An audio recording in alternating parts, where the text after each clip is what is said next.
some rest. If I stay, I lose my breath. I'm going to find my space. We did it before.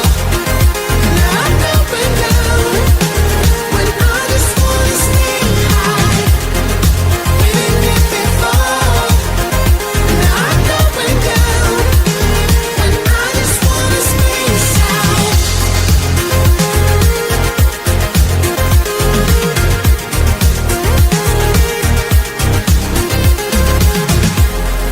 Why can't we talk about it?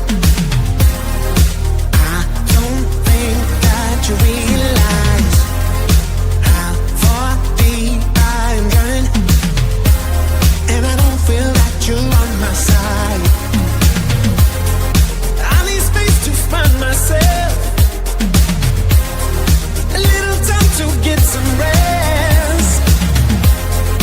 If I stay, I lose my breath. I'm going to find my space. We did it before. Now I'm up and down. When I just wanna stay high. We did it before. Now I'm up and down. When I just wanna space out. Space out. I just wanna space out. Space out. Space out. Space out.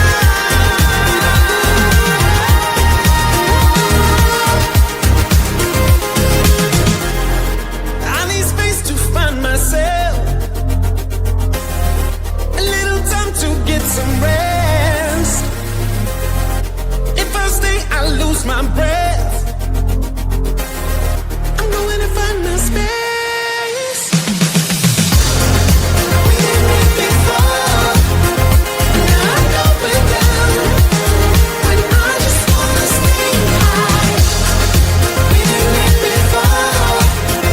Now I'm up and down. When I just wanna space out. Space out. I just wanna space out. Space out. Space out. Space out.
Hello, everyone, and welcome to the Aging Journey podcast, where we explore the strange and unusual experiences of growing up in time in various systems.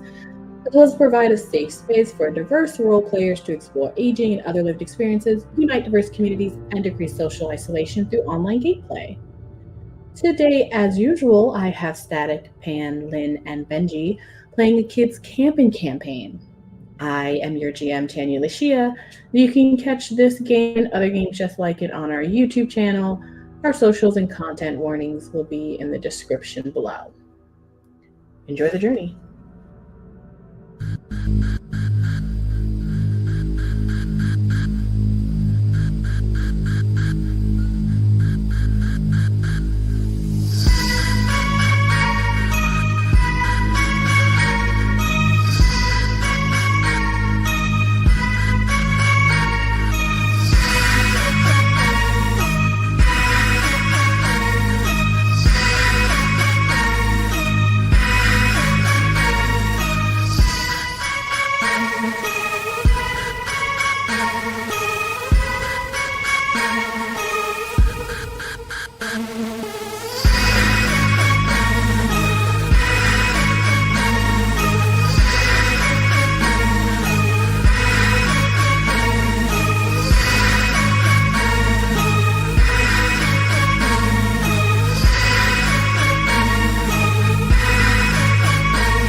Quite of a long recap. A lot happened to our players last season or last session. And as you can see, our vibe has just changed just a smidgen. Don't mind that. So, what happened last time? You all met the Whistle Man up close and personal for the first time. He was filthy, huge, but friendly. A friendly, hairy giant who could only communicate telepathically. You learn that he was enticed by Ebb's call to him earlier that day, but that he didn't come out at that moment. But he ventured as the furthest he's ever gone away from the protection of the forest to heed her call in the middle of the night. At first, this was amazing. Both Ebb and Juni befriended the Whistle Man, but also confused him a little bit. He kind of assumed that he was coming to meet you all and then bring you back to the forest. But unfortunately, this tenderness was disrupted due to a very small mishap on Aiden's part as he tried to leave the tent quietly. Fred's gestation pod was disrupted, and he emerged a ravenous monster.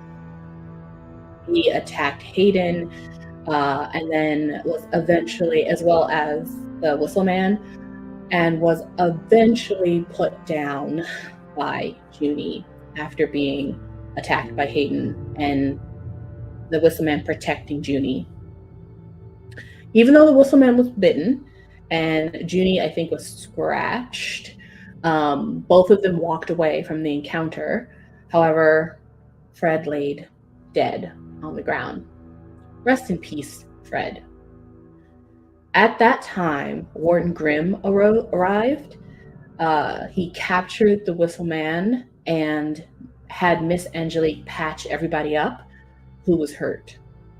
It's also at this time, as you guys watch him take the Whistle Man away, and Miss Angelique actually works on each of you privately, this is when she learns that Ebb has a very interesting doll in her possession, and she also puts a hex on Gia. Also, Juni's connection to Miss Angelique grows because of the discourse between Gia, Ebb, Hayden, and Juni due to the death of Fred.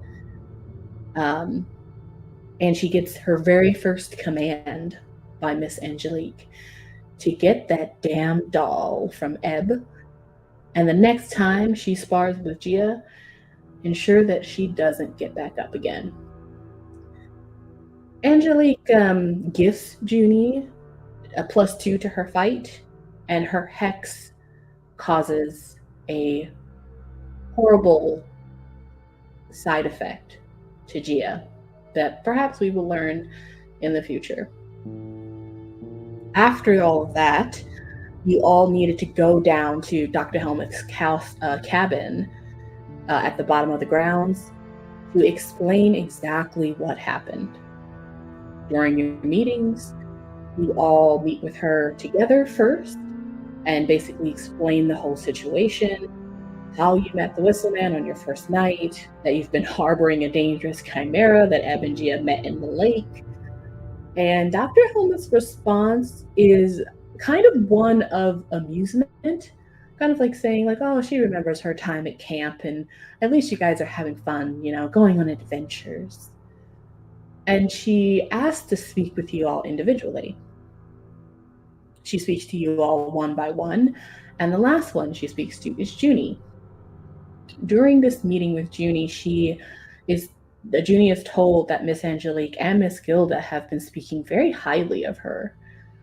And she even asks if she wants to maybe switch, tents or groups, but Juni refuses. Meanwhile, after all of this has finished up and you guys have talked to everyone decides to go their different ways. As the afternoon comes, Hayden and Gia go back to the tent and have a heart-to-heart about the situation with Fred.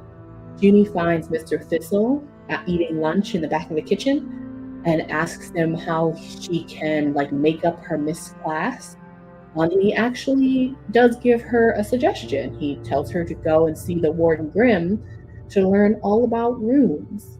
He even gives her a runic coding book to help her make up the class. And she's not 100% sure exactly what she has to do, but if she goes to Grimm with this book and tells him that she needs to make up the class, she assumes it will have something to do with identifying runes. Ebb then meets up with Cinder, this time in the back of the kitchens, actually through a small secret hall that built within the walls, where Cinder leads Ebb into her own private little girl cave. And there she pulls out all of these old parchments and books and things that she's been hoarding from around the camp since she has kind of have had free roam for several years. And she shows Ebb all of this stuff, all of these interesting and strange stories that she's collected, many of them about the creatures that supposedly inhabit the forest. Ebb also learns that there are the runes that keep the creatures in the forest are whether they want to stay in the forest or not. And so she vows to free them from this forest jail, let's call it. And that's where we pick up.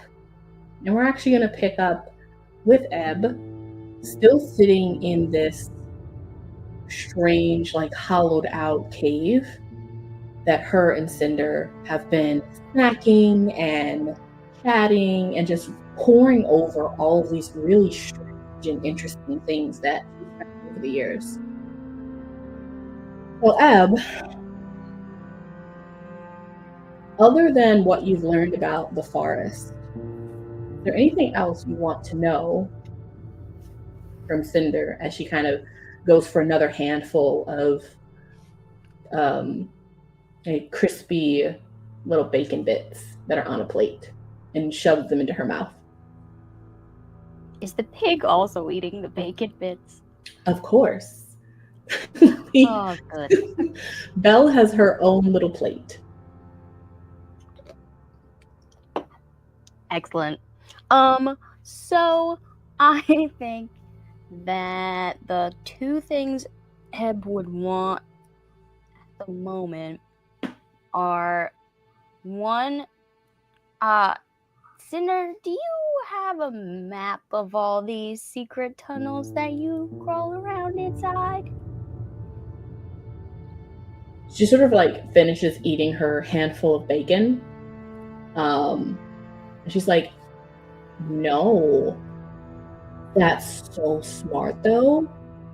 I never even thought of making a map. Cool. Maybe I'll make one later. Okay, so you've collected all kinds of cool stories about all the monsters in the forest, right? Mm-hmm. Yep. Okay, so tell me which monster in the forest is the most dangerous one? Well, they're all kind of... And she kind of thinks to herself, actually, I don't know. Because all of the stories about them are of just like seeing them. So like we know that there's something in the forest that mimics voices and it gets you lost. Then we know that there's the thing that whistles, but it doesn't come out of the forest, and nothing I don't think has happened. I don't have any stories about people being, like ripped apart by a giant monster or anything. So we know all of these creatures live there, but I don't know if they're dangerous to us. And she particularly like points to you and her, like kids,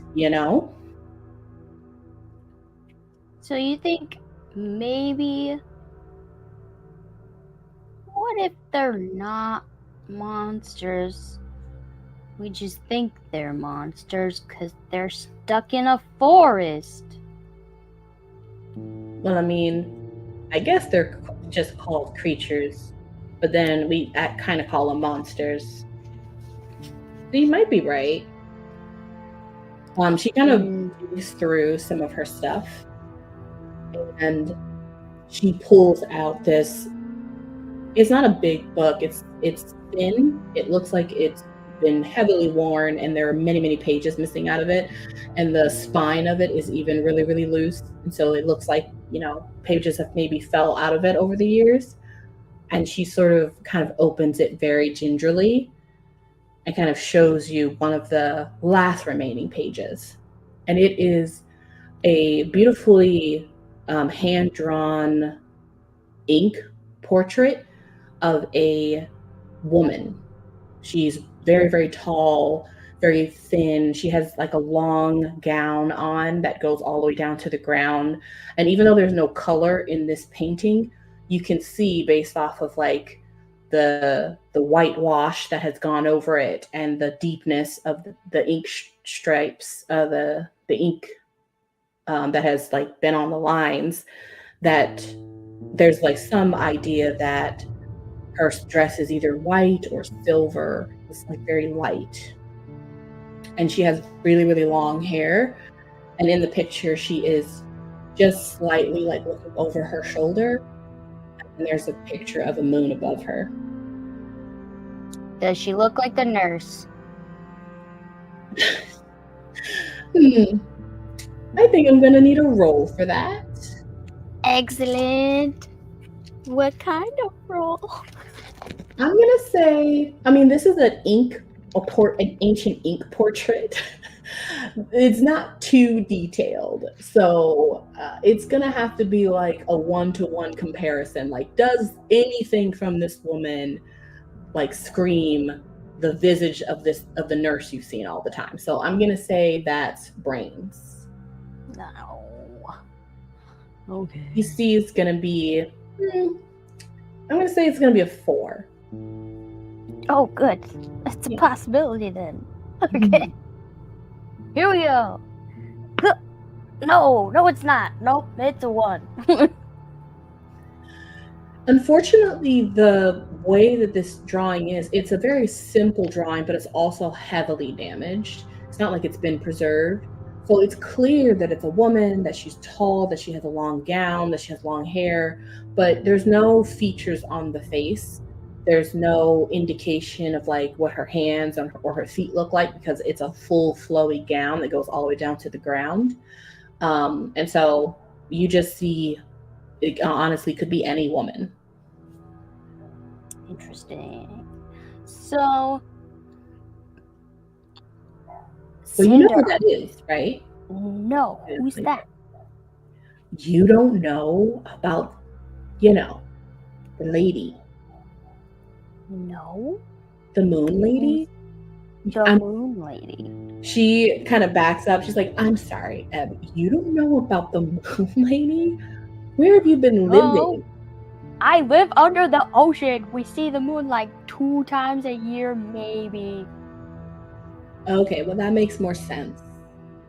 She kind of digs through the rest of her stuff, gets out a bunch of things. There's like scrolls and pieces of paper and books, and they're all, you would assume by how she kind of flips through them, they're all different stories about this person, this woman, who she just calls the Moon Lady. She's like, we don't know like her name. I'm sure she had one like a long time ago. Like I'm talking like maybe over like 50 years ago, like a long time ago. But we don't have a lot of information about her, just like these cool stuff. And she's so awesome. She like protects kids and she does like a lot of cool stuff. Her eyes drip milk. Hold on. I gotta get you the actual thing. What? Wait. And she's kind of just continuing to ramble about different things as you see her like literally dig through all of the treasures. She's like pulling stuff out and pushing stuff around and trying to grab things. And then finally she has like this, what clearly looks like a newer piece of paper. So maybe something that was reprinted recently. And she goes, okay, here it is. And she kind of looks at you. What is it? Now, I'm going to tell you this, but you can't like get scared because it might be a little spooky. Have you seen my new doll? Show her the cool doll. I'm not scared of nothing. She's going to make a grit roll as she looks at that. Get her stats up. Oh, great. She has a D4. Go ahead and roll. Let's see. I think for you, go ahead and roll. Actually, I'm going to roll grit first with a DC of 5. She also has a DC 4. Oh my gosh, she got a 1. Okay. Welcome to D4 land. Let's see. We're going to see something interesting happens. As you push out the doll for her to look at, and she kind of like, I don't think she has even noticed it before because she doesn't really notice those types of things. So when you literally push it up so that she can clearly look at it, she stares at it directly in its eyes as if she had never noticed it before. Let's see what we want to do here. I think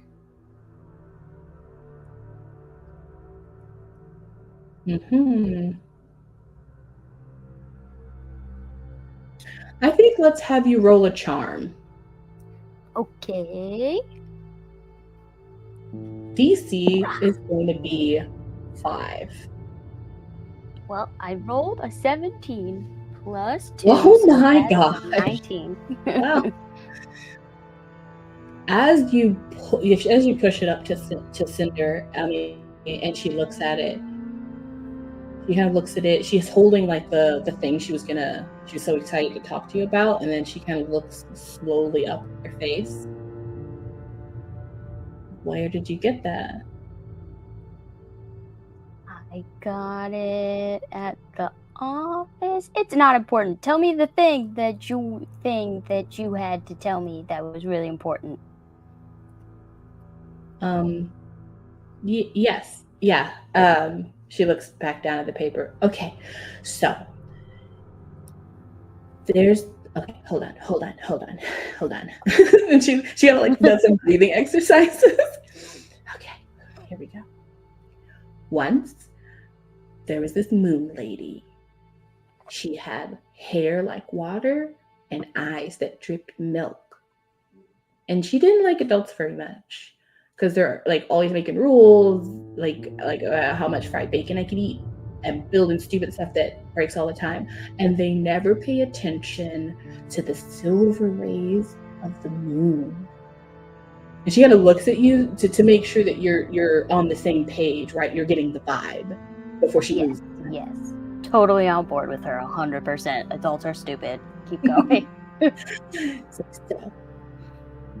a long time ago, like over 50 years, she makes this secret promise to somebody, to probably like the universe or something. I don't know. Anyway, but it's like a letter to kids like under 13 or something like that. Anyway, and she tells us that anytime we are to cry, she would shine her moon real bright and we could ask the animals for help.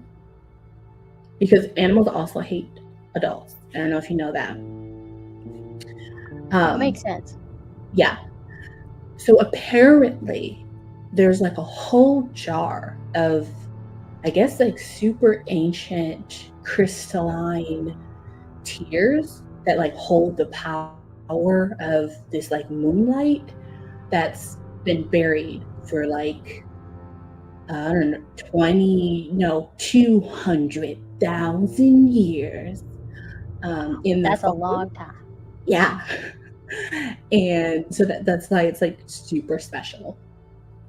Okay. And apparently, if you dig it up and you show it to the moon lady will give you something, a gift. And really quickly, she kind of looks down at your doll for a second and then looks back up at you. A real special gift.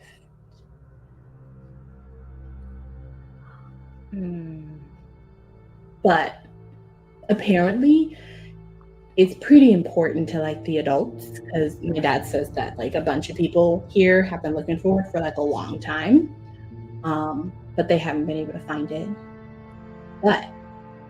And she shows you the paper that she holds. Apparently, there's this super old tree, and I mean, I've been here a couple of times and I haven't found it, but I don't know.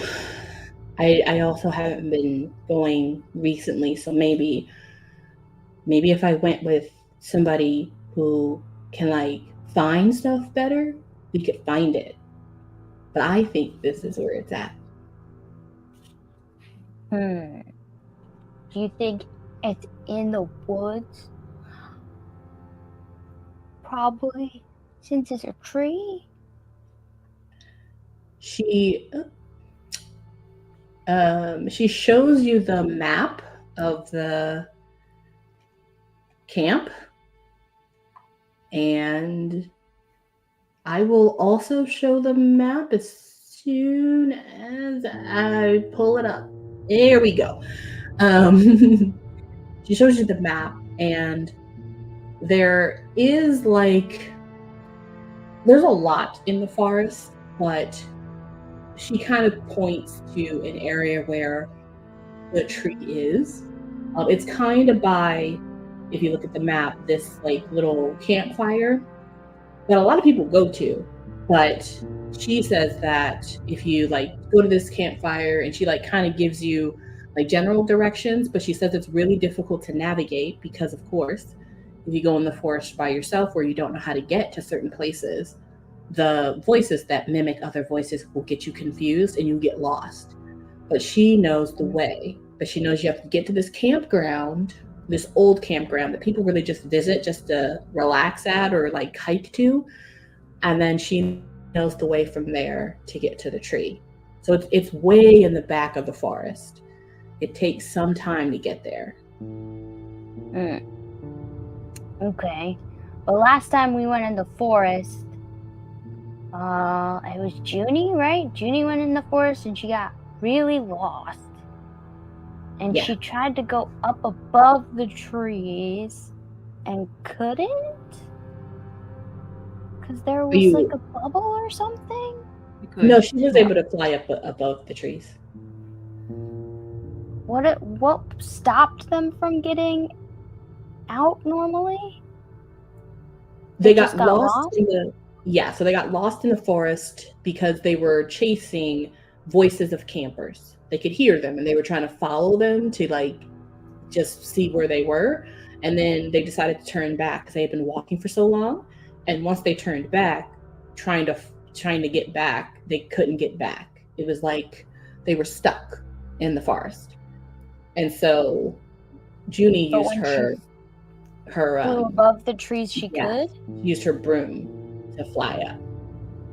And then when they got out, that's when Mr. Grimm was immediately like, what the heck? How'd you get out of the woods? Okay.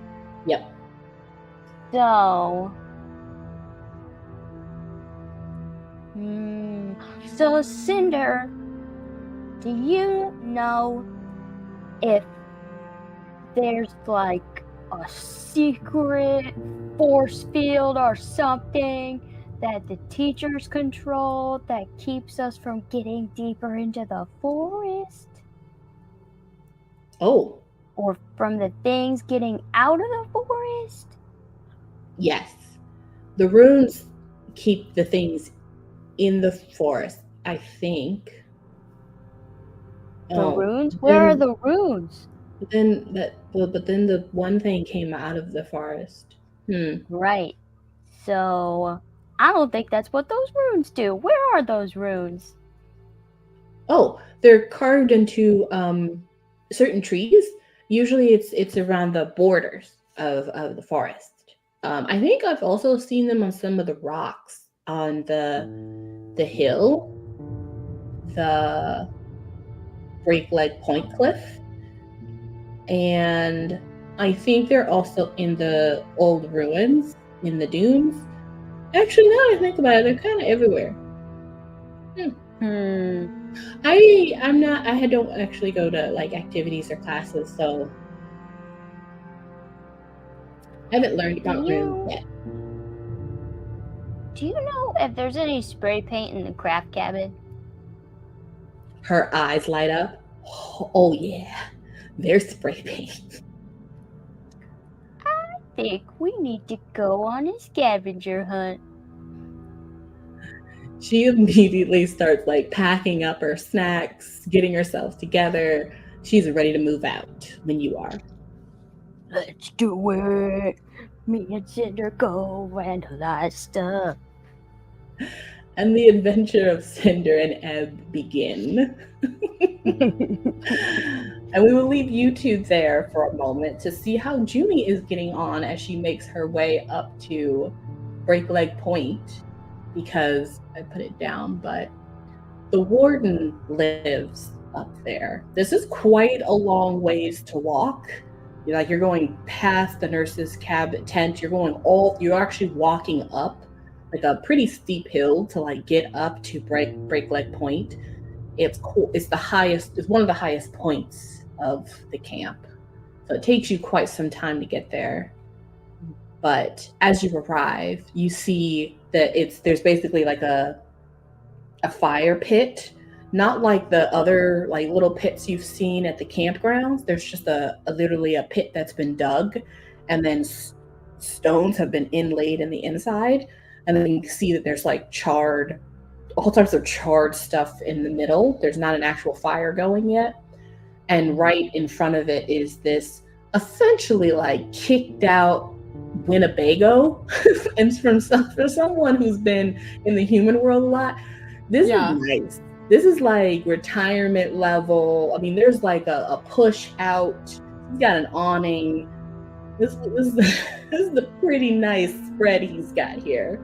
Yeah. And there's also a pair of glowing red eyes that are watching you from underneath in the back of the little caravan. And there's like a little bit of smoke coming up from the vent. And I kind of like peek around to see if I can see what it is that's staring at me. You can, yeah. You can walk around it. You can even look underneath. Yeah, It's yeah, I want to moving. do that. I want to like bend down and Okay. see if I can see what's looking at me. Yeah, go. You can just walk up to it, kind of look up, look down, and underneath. It seems to be some sort of an animal. It's hairy. It has two large eyes, two big ears that are both like straight, kind of like a Doberman pincer ear, but then the very tops are like slouched over.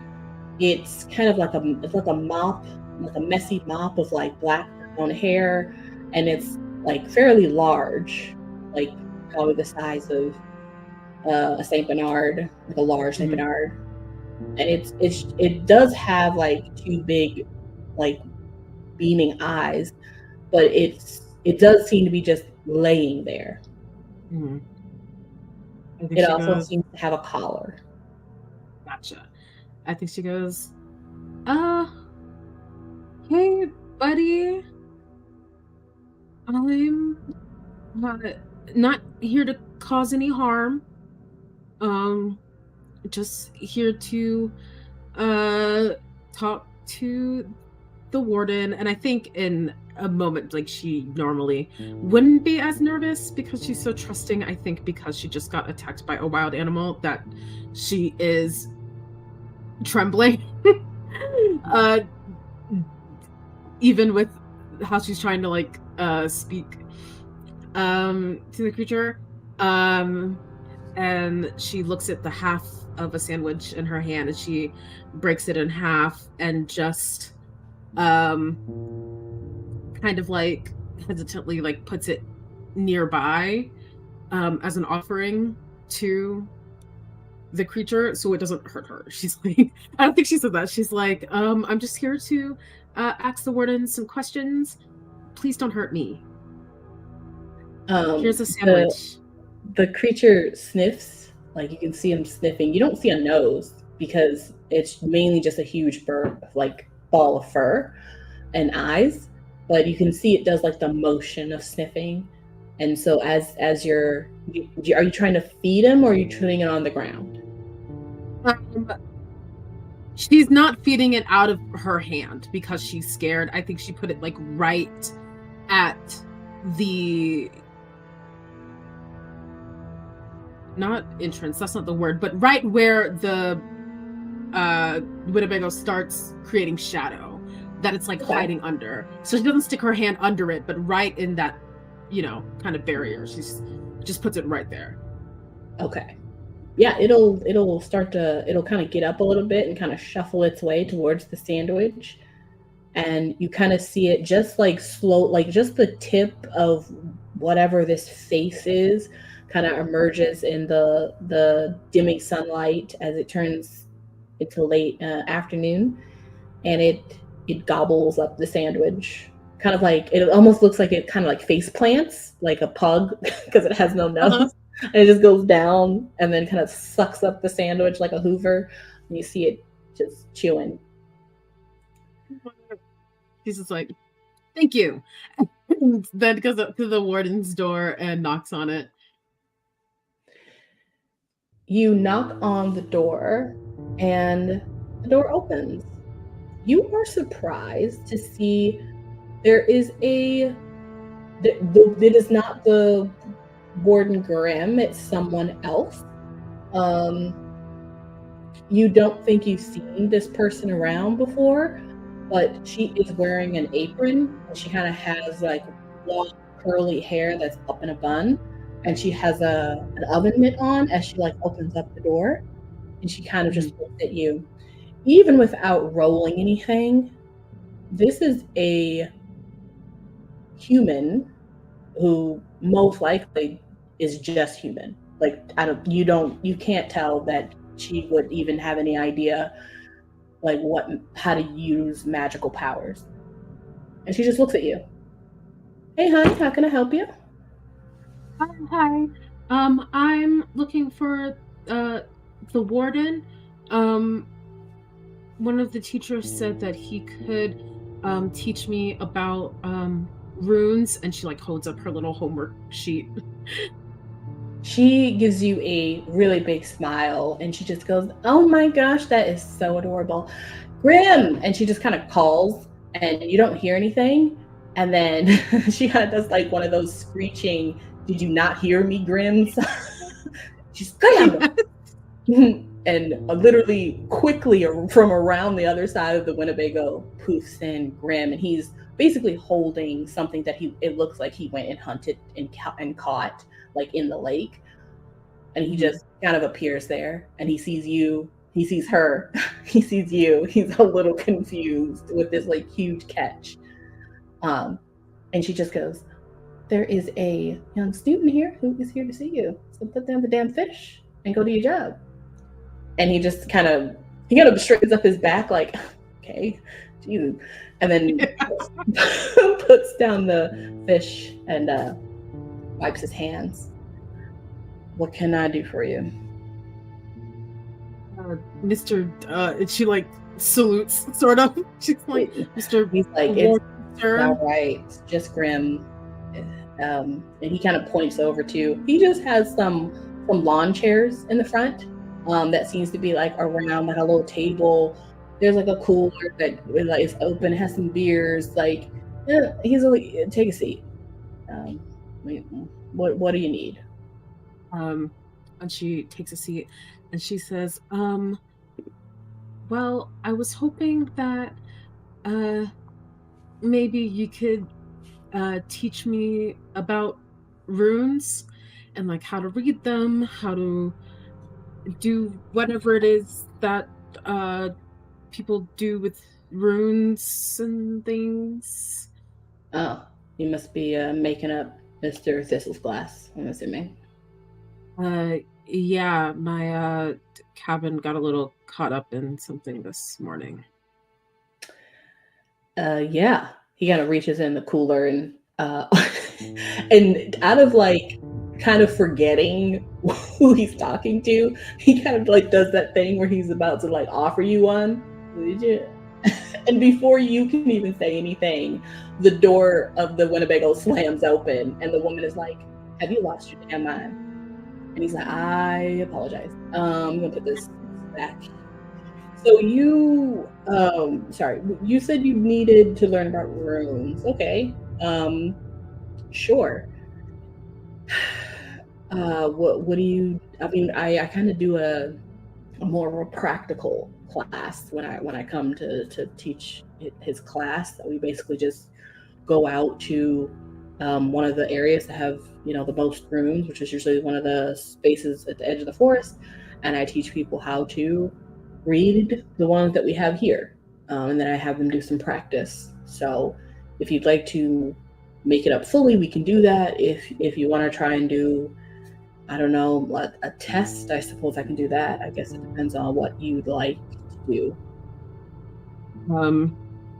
Juni is about to speak up and her bunny comes out and is like, Juni actually learns better by visualization anyway. So, getting on the road and doing such things would be great. And he pushes up his little glasses. Grim just kind of looks at him and then looks at you. All right.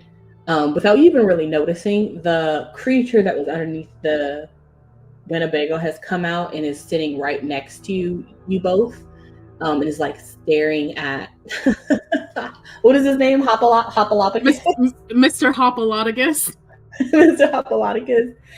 And a big sloppy wet tongue comes out, and he does like one of those long licks of Mr. Hopalopicus. Oh. Well, at least this one is friendly. And then he just kind of sits there, breathing heavily. And Grim goes, "Oh yeah, that's Doodle. He's a good boy." And he takes a hatchet or like an axe, cuts off the tail of the thing that he's kind of just brought back and hands it to Mr. Doodle or Doodle. And he kind of does the same thing he did with this that he did with your sandwich. Kind of like face plants and kind of hoovers it up and chews it. And Grim gets up. All right, well, follow me. Let's try to get this over with so I can have dinner.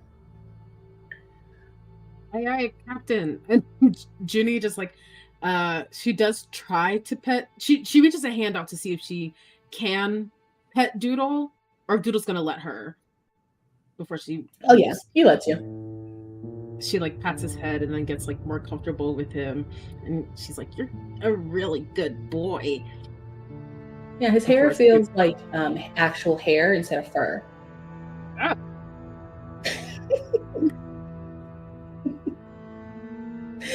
Goodness. I love this creature. Okay. And she scoops up Mr. Hopalongous and isn't Professor Hopalongous. You know what? Whatever.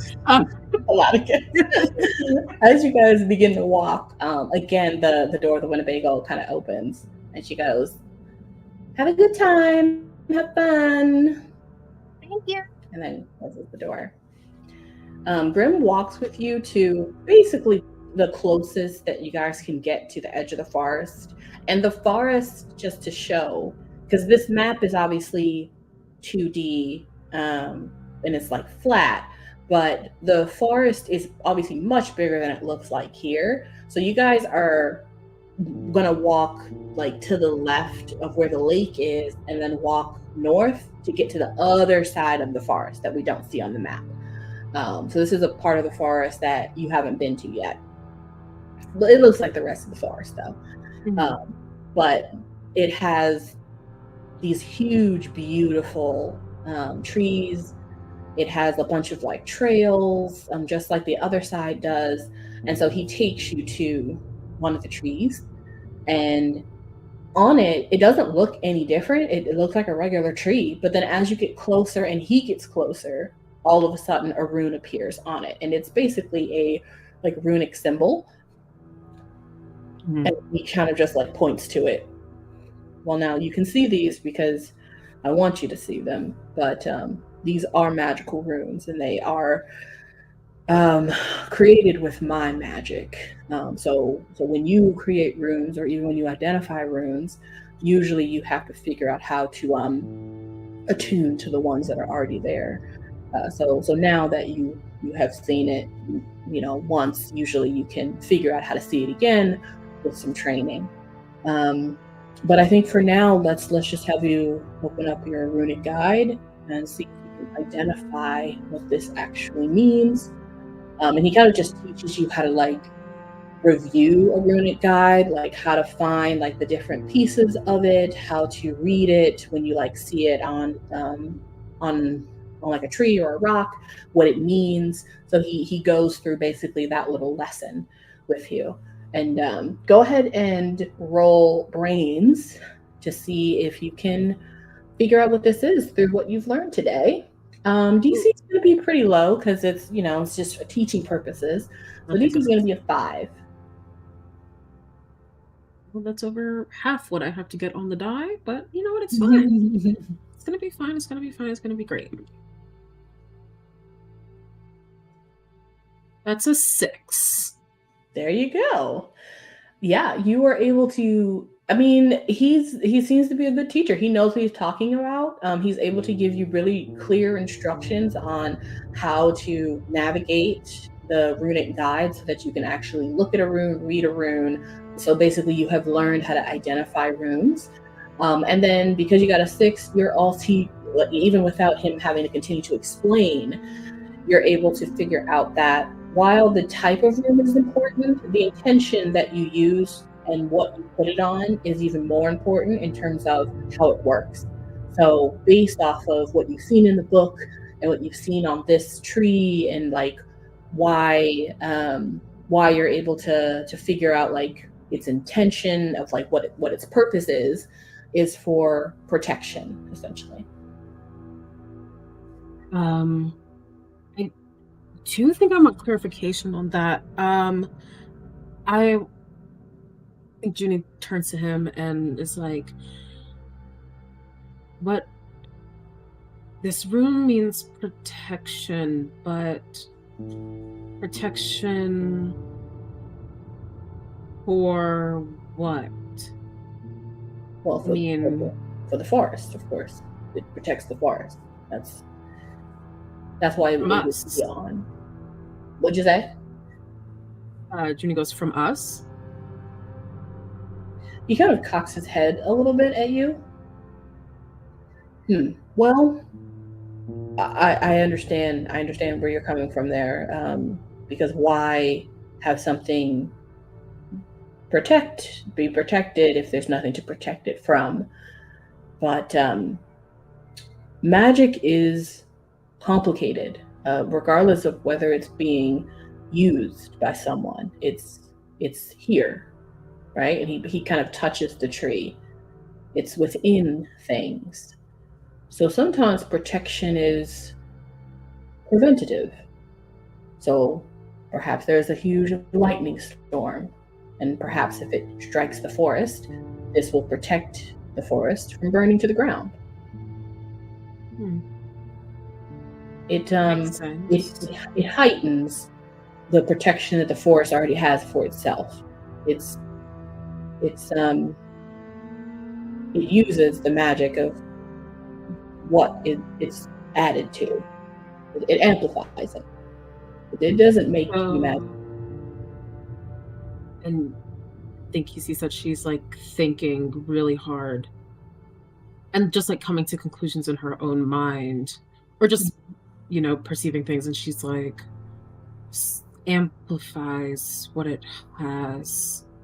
So like keeping things inside the forest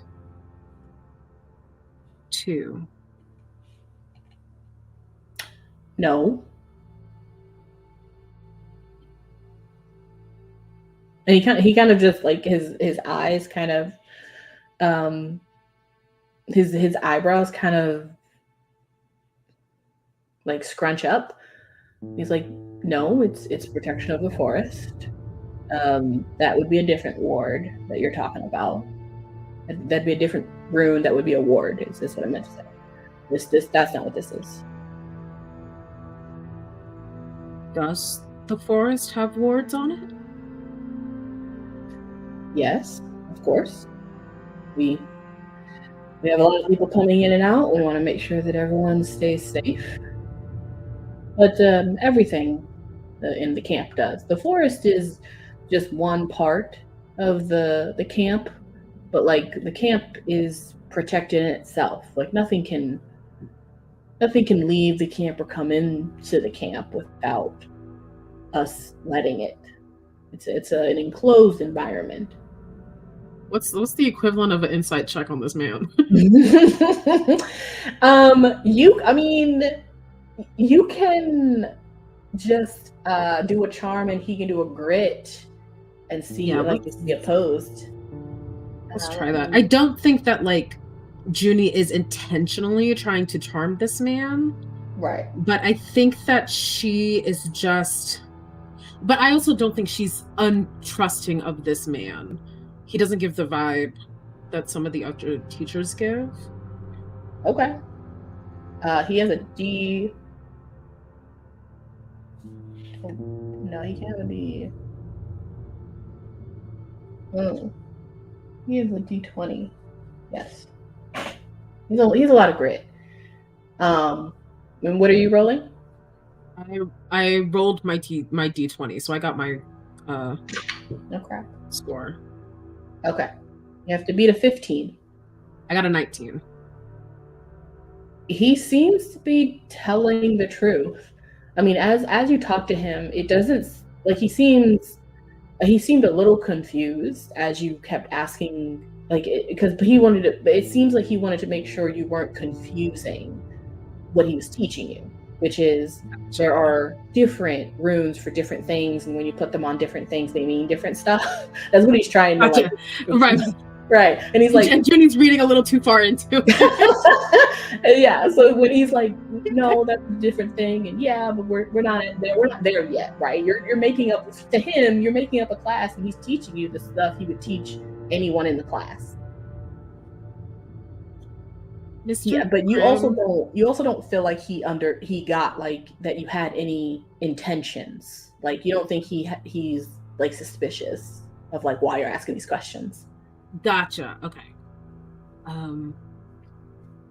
Yeah, so this is just protection, specifically protection of like not really necessarily even against, but more of enhancement, right?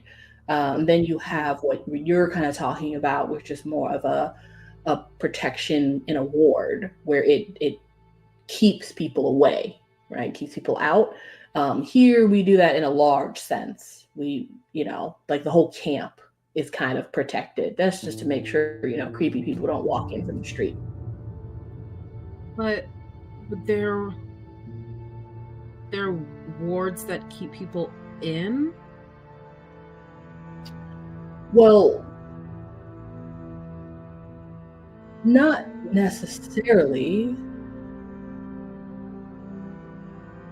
Like, say a camper wanders off into the woods and they get lost. Would the ward keep the camper out of the camp or keep the camper in the woods? He kind of looks at you a little bit just for a moment as he's thinking. Well, the wards we have here shouldn't do either of those things. So, are you? And it's at this point you realize that now he's wondering why you're asking these questions. Did something in particular happen?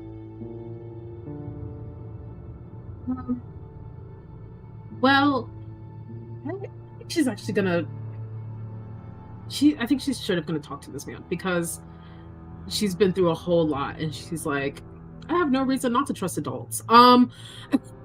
She's like, do you remember that day I had that medical emergency, and so I had to, and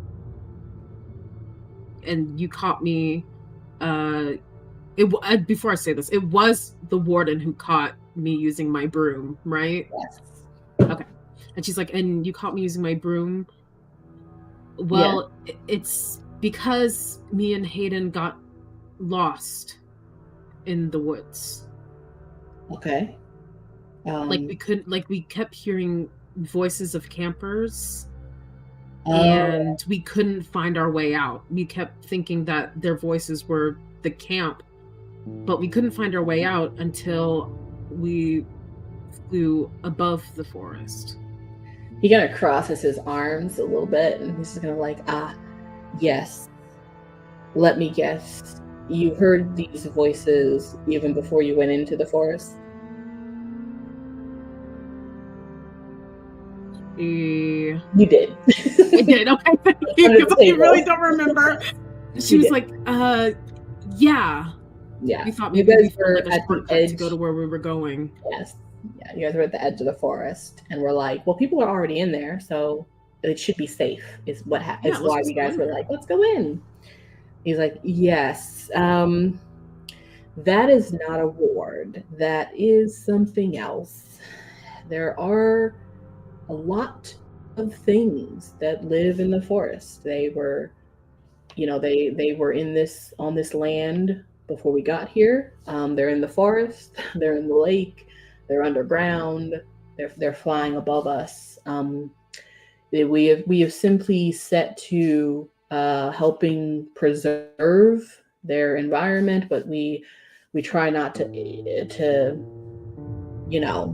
encroach or control them. So unfortunately, they do enjoy playing tricks, and one of them is mimicking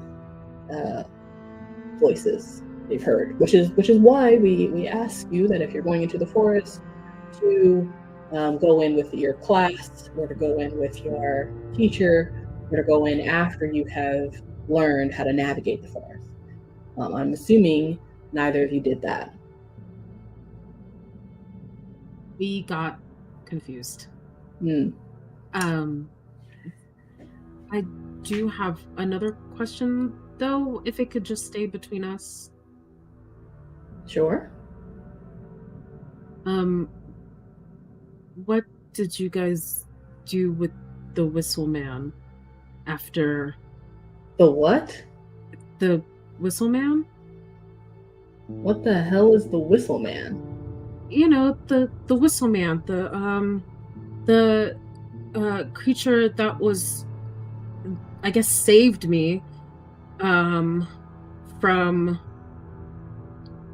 another creature. She decides like not to call it Fred. He kind of looks at you. You're talking about the big hairy one, not the lizard one. Yes, the hairy one. I think I killed the lizard one. Please don't remind me. He kind of laughs a little bit, not like a big laugh, but he just kind of chuckles a little bit. He's like, "Okay, I didn't know you, kids were calling him that. That makes sense because he does. Yeah, I guess he does kind of whistle. Yeah, yeah. That is the Goliath. He's a regular in the forest. We see him pretty often inside the forest and sometimes at the edge of the forest, but he doesn't come out, which is why we were a little shocked that he was so far away from the forest, because he doesn't like being out of the forest.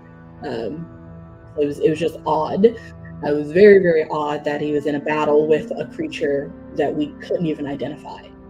So there's a lot going on, and I'm sure you all explained what was happening to Dr. Helmuth. I don't need to know. The less I know, honestly, sometimes the better.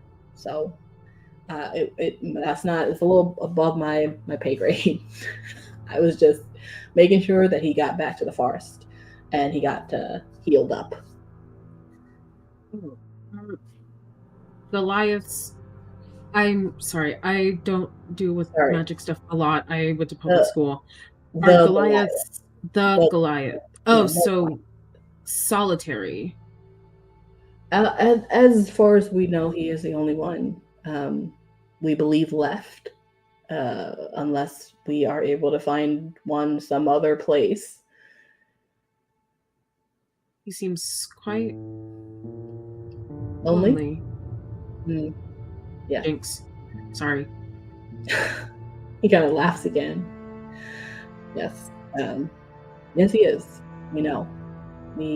That is why he whistles. But he's been here before, we even built the camp. So we hope he likes at least the company of, the kids and us making sure that the forest remains as preserved as possible. And he kind of looks at the sun as it gets lower in the sky. Well, I think you did a great job. I would consider this, enough that you've worked on for Mr. Thistle. I don't know if I need to sign anything, but I can also just tell him you're fine. What was your name again? Juniper Aroha. Juniper. All right. Yeah. I think you're good. It's getting late, and it's a bit of a long walk back to your area. Are you good to go on your own? Do you need me to walk you a bit? No, I'm good. All right. Well, good luck with your studies. And he begins to walk back up to Breaklet Point. And I think June just takes another long look at the forest before walking back to... Oh God, what time is it? It's going to evening, or it is late afternoon, so it's going to evening, right? I'm going to say you were with him for quite some time, and it's going to take you a long time to walk back. So, yes, Right. it's going to be bedtime by the time you get back. Okay, cool. I think she starts heading toward her tent then. Okay. Then we can go back in time a little bit. When as it was out with Cinder, Juni was out with Grim learning. What was Gia and Hayden doing? You guys at this point have, like an hour or so of just downtime before you want to like go to dinner or do anything else. I believe we ended on discovering that there were some shenanigans in the potion from the nurse. Yeah. Yes, Hayden had done an excellent job identifying the substance that was inside of what she wanted to give Gia, and definitely did give Juni because she drank it. But it is a healing salve. It does heal. It just does some other stuff too. So you should probably be the one to tell Juni about this, because if I do, she'll just get mad and call me a liar.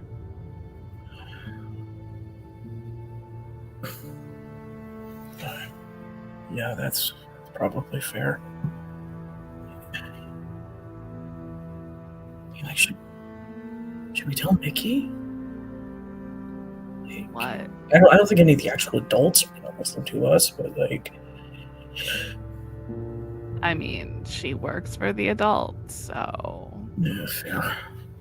Also, like, she makes a mean peach dump cake, but I honestly don't know what else she does aside from wake us up every morning. Yeah.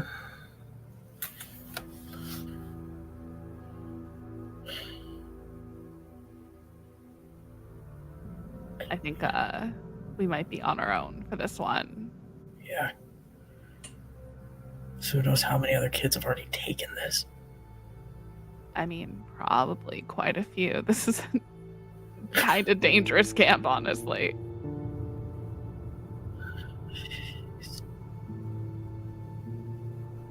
As you guys are in the tent, you hear there's a bit of a rustling out in front of your tent. You just hear psst, psst.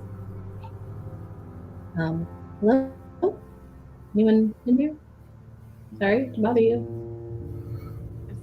Is it a voice we recognize? It is a voice Hayden recognizes.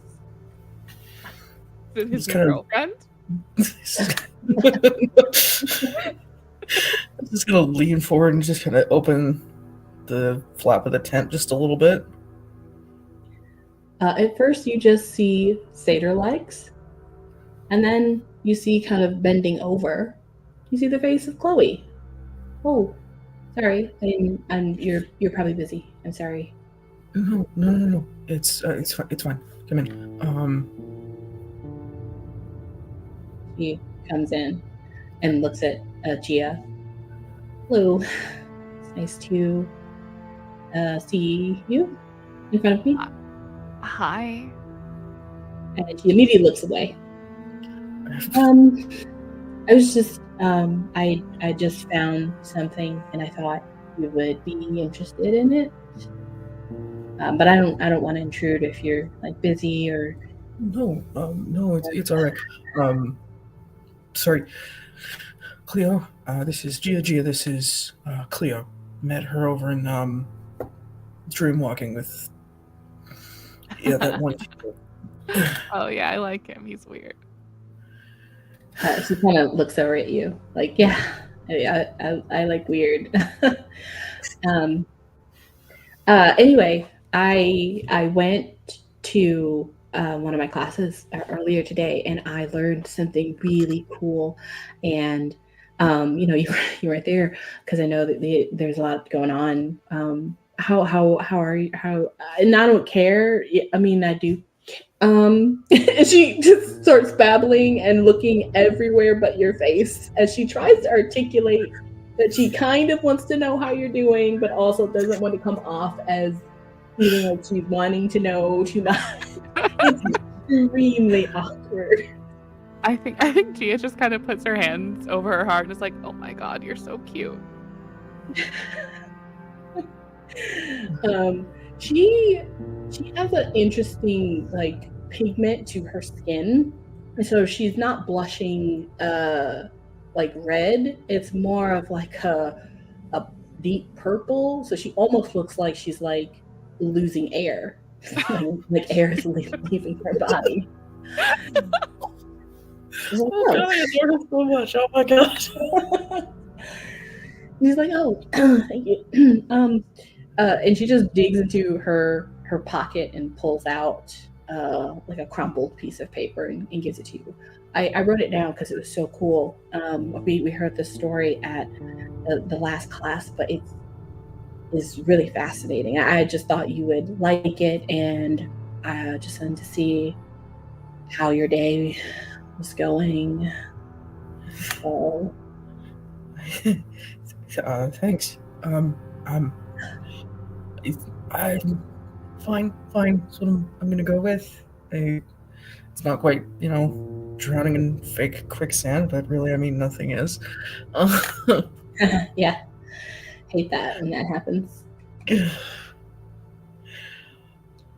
Anyway, so this is it's like a whole story, and the piece of paper looks like it was ripped from like a notebook that she was writing in, and it's her handwriting.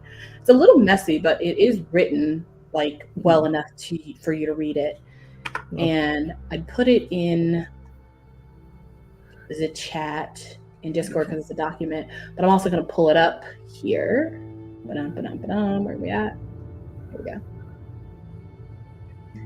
We'll see if we can get that bigger. I think it's as big as it goes. Yeah. But you can also get your version. So you can read it, or I can read it, or you can ask her to read it aloud. I'll take a chance, kind of unfold it, just like scoot over slightly, and just like pat the spot next to me if she wants to sit. She kind of looks at you, and then looks at Gia, and then looks at the spot, and then looks at you, and then looks at Gia, and then looks at the spot. Gia very like enthusiastically and supportively is like, "Yeah, go sit down." Like Okay. non-verbally, but like, "Yeah, let's go sit." And she just smoothly sits down, literally like right on the edge of the little cushion, and she's not breathing.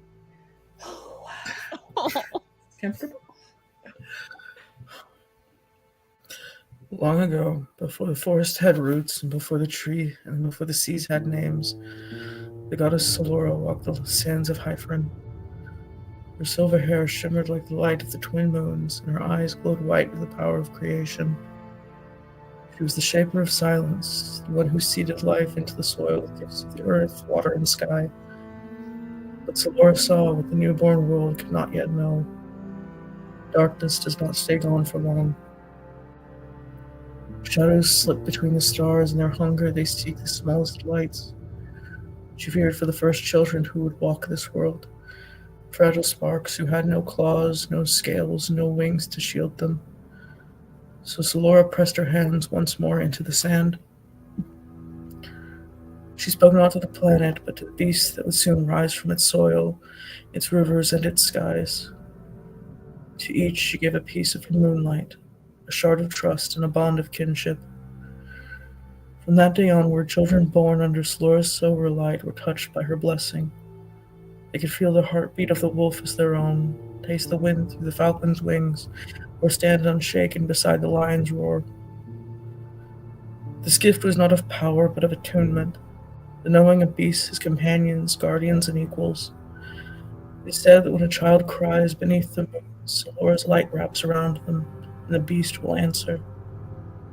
Not out of mastery, but out of love. Thus the children of Hyphren walk unafraid, but the beasts walk with them, and above them the goddess Solora keeps watch, her silver eyes never closing. Wow.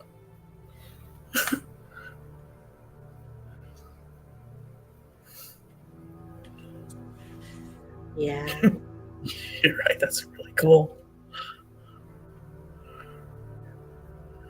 there's just an awkward silence as you guys kind of like look at each other, like smiling, like, yeah, that was cool.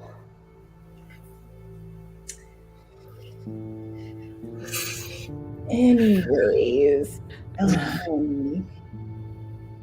She's kind of like sitting on her bed, like, I don't want to interrupt this. I'm gonna wait. This is really. I'm just Yeah, gonna I'm wait. trying to get to the third week. that's I exactly can't what's leave now. That would be weird. I'm just gonna say. Hey, Cleo, actually, while you're here, just kind of wondering if you've noticed something too. Have you noticed some of the campers kind of acting weird whenever Miss Angelique's around? weird around Miss Angelique. No, she's great. She heals all of us when, after class, and or if we get a scrape or something. She's a really powerful, and she's really good at nursing stuff. Why?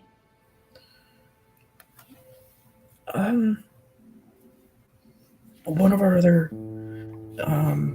tent mates got like pretty hurt on the second day of camp, and ever since then she's been acting, I don't want to say odd, but it's kind of different whenever Miss Angelique is around. I mean, she's a very, she's a really what's the word? Intimidating, maybe presence sometimes. Maybe that's Yeah, what it but is. Yeah, no, she's called her mom a couple of times. Oh, okay. Oh, that's. And she got to cocks her head a little bit, like, well, that's okay. That could. I mean, that could happen sometimes. That's maybe she's just homesick or something. yeah. See, that's what we thought too. Then I started doing some digging, and he goes ahead and takes the full bottle that's still kind of beside him. Had you take one of these? No, I don't think so. Okay. I've never had anything to drink. I mean, she's a healer, and she does really cool medicines, but most of her healing is like touch based, or it's in like the bandages, stuff like that. I've never had to drink anything. Yeah, we kind of figured out because like our friend Juni, she did. She's definitely taken one of these, and it turns out one of the side effects is kind of building unwavering devotion. Oh, that sounds bad.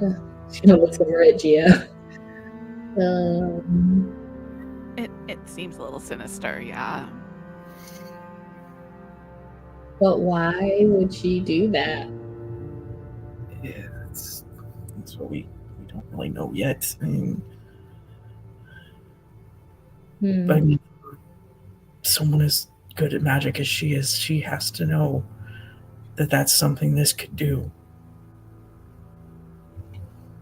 Yeah. Maybe. I don't know. I don't really know a lot about all the stuff people do here. I mainly just go to classes and do stuff with other campers. But if we were trying to find out something about Miss Angelique, you'd probably have to ask one of the other adults. Or Or or Gwendolyn. She kind of knows everything because she's like everywhere. Like nobody really pays attention to her, or maybe she's invisible. I haven't really figured it out. She's kind of like talking to herself while she's like looking up at the ceiling, like you might be. I don't think she's invisible. But, you just never like notice her a lot. Like, who's who? Oh, Miss Gwendolyn. She goes up to Mr. Grimm's camper thing a lot. She also works in the kitchens. She's such a good cook. She makes really good pancakes.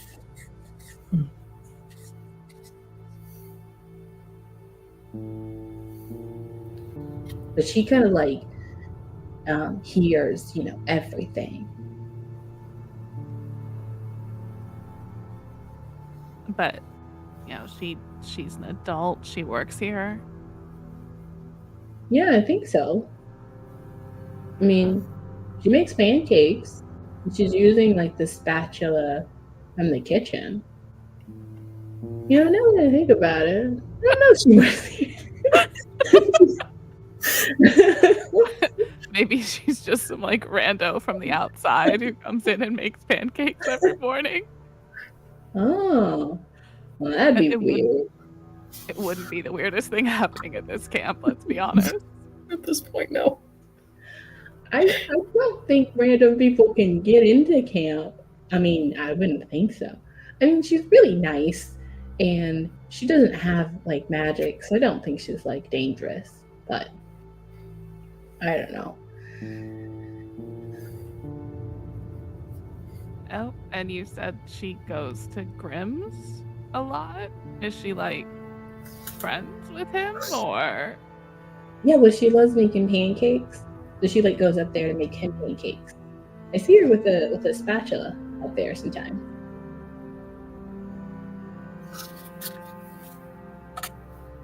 Yeah, I guess if she's the ears of the camp, we should probably chat.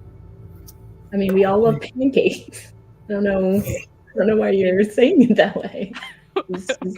She's just around making people pancakes. Well,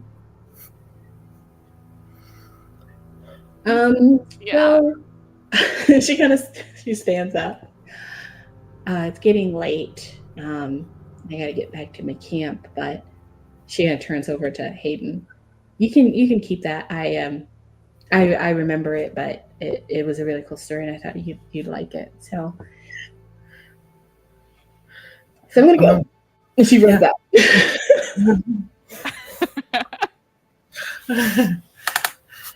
Oh, Hayden. I like her. She's cute. You can see he is actually visibly blushing a little bit. Just shut up. Look, of the people whose attention you've allegedly caught this week, she's the far better choice. As you guys are now together with this piece of paper, let's have both of you make a brains roll. I think depending on what you guys are wanting to figure out, or if you have any questions, or if you want to like dig in your memory or your knowledge base, the DC might change. So let's start with Gia. Based on like this story, what might you want to glean from it based on like what you might know? Given how much it talks about beasts, I think Gia would be interested to know, one, if she's heard of the Solora before, and two, if her family has any opinions of Solora as either a myth or an actual entity. Okay. Hayden, what about you? Kind of on a similar track of like, if at all growing up he's heard this story, or more specifically of like, supposedly these kind of more, I'd argue, like blessed born children kind of things. Okay. I think those are good things for both of you to focus on. I will say that the DC for both of you is going to be very low, just to glean something based on stories you've heard, lore you've heard, and perhaps putting two and two together. So that's only going to be like a 3. So DC 3, you'll at least know like if this is a real legend or not, or if certain parts actually make sense in terms of what you have learned in the past. For Gia, anything over I'm going to say a 5, I think you'll learn more about this kinship between these beasts, the silver moon, and this goddess named Stelora. And then the same thing for Hayden. I'm going to say, since you're specifically looking at something that I feel like you would know a little bit more of, because yeah, the whole blessed children thing definitely probably was used as a huge allegory for like wealth and power in your neck of the woods. So we'll say yours is the DC 4, and you'll kind of get some better understanding about that. If either of you go over an 8 and above, you'll get something real juicy. Ooh. All right. Ooh, explosion. 12. Oh. Is a 13. Damn it. Hey, high five. You went higher. Brain trust. Brains is a D20. Hold on. Let me open up the old lore book.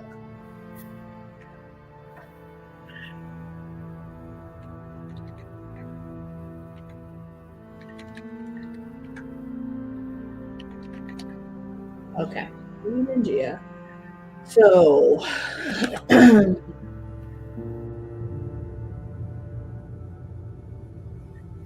so let's start with Gia. Gia, there is no goddess named Solera, Interesting. especially one that has a connection to beasts. You know all of those. And this one doesn't make any sense. There is a goddess that is connected with the moon, but you know that according to what people have said, they lost her name a long time ago. So you don't know what she's called. And from what you know, that goddess has never been connected to like animals. So you're not really so you're thinking this is more of like just a made up story, made up goddess, made up connection, etc., etc.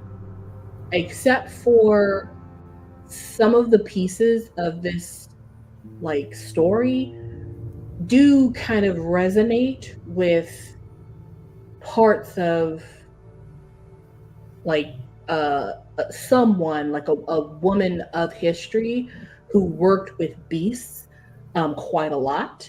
She wasn't a goddess, and I don't really have a name for her. She's just some lady from history, but she was known to do things like she was like one of the first to like go and like live in like high wildlife areas. She did things like taught people how to like catch certain birds of prey. She was someone who like invented or created or tried to worked with other people to like create protection runes of like certain beasts. So she was pretty well known as someone who like worked in that space. Her name was also not Solera, and she wasn't called a goddess. She was considered just a powerful mage. So you find it interesting that there's clearly different parts of different stories in here, but none of them are really exactly who they're supposed to be about. It seems to be like a bit of a hodgepodge in terms of like what it's saying in here. You also learn, because you got such a high DC, that is it the last one? The 1, 2, 3, 4, 5. Yeah. So the second to last, like that second to last paragraph, and the last two sentences where it says, "It is said that when a child cries beneath the moons, Solara's light wraps around them, and a beast will answer." That you find very interesting because, I mean, obviously, that sounds like the Whistle Man, right? Mhm. Only no one was crying, so you're a little confused about that. Technically, though, even though it says crying, we would assume it means like crying with tears, but maybe it also might mean calling. So that's all the stuff you get. Cool. Hayden, you were trying to look more for what you could learn about these special, like, children, possibly. So the first thing you kind of learn is you also, at the same time, you would Gia kind of see this at the same time because you both learned this, but you also know that there's no goddess named Solara. Mhm. You also recognize that while there's many different types of like lore in here, none of them really seem to match up completely. So you do think it's a bit of just like a camp story, like a hodgepodge of different stories that have been put all together. You do also recognize that they are the goddess that they're referring to is the goddess that was like the goddess of the moon, but no one knows that goddess's name today. And so that stuff you also learn. And then for your higher role, you also kind of understand that because you're also very gifted and proficient in runes, when it says that the gift was not power but attunement, it is probably talking about a magical connection between like a person who can wield magic and a beast, whether it be a magical beast or just an animal. And that might mean it's something that is like an artifact that may have runes on them. So you get that. And then for your high roll, you also kind of focus on that line of when it said, when a child cries beneath the moons. And you realize that moons does indeed mean something really important. Let me pull up some more lore. Just 1 second. Let's get my lore together here. We unlocked all the lore. So much lore. Oh, gotta love it.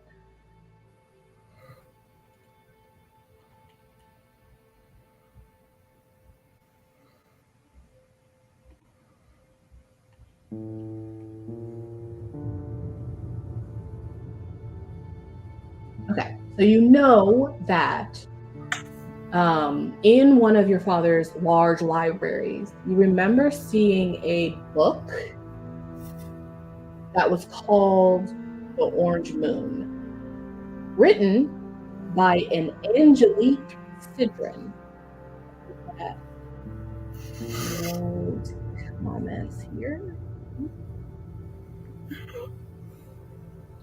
Whoops, wrong one. Jeez Louise. Well, now the chat has it. Now all of Twitch knows. Now all of Twitch. Now it's my lore. Ina will know she's Oh, I have to do that later. Okay. So you remember that there was an old book in one of your father's libraries, and you just remember that either him or one of your old, grumpy uncles, whenever they were given some sort of like speech, drinking way too much brandy when you were younger, about like birthrights and power and how privileges is earned and not born into, etc., etc. They say the same thing every time that they drink way too much whiskey. they always would pull out this really old tome and like cite certain things in it. Essentially, it tells the phases of 3 moons that happened during something that's called the revival. And it was found in like old ruins that your family bought that was on some other area. And they kind of raided it essentially. And it was a really old library. And the book is called The Orange Moon by Angelique Sidran. So basically, what it says is that there are 3 phases of the moon throughout the revival. The first moon, also known as the orange moon, this marks the beginning of the rebirth. The second moon, also known as the blue moon crescent, at which time mist lifts, allowing those who dare to travel through time and worlds. Finally, the last moon, also known as the blackout half moon. This blackout, while necessary, is very dangerous. It is said that this is when the goddesses choose to walk the land, ensuring that the rebirth is on schedule. Now, you rolled over an 8, so you got that spiciness. But this is what you remember. You don't necessarily remember what all of these things actually mean. Like, you don't 100% remember what the revival is or what the rebirth is. You just have literally a vivid memory of them talking about these 3 moons, and if they're kind of, that memory is triggered by you reading that sentence. Yeah. Now we'll put that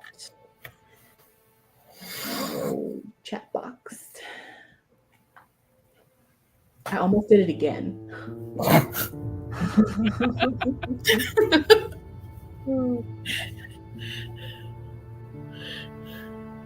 And so this is what you all kind of gather once like Cleo has left and you guys have kind of like had a moment to kind of like look at each other, reread the paper, kind of think and mull around on it.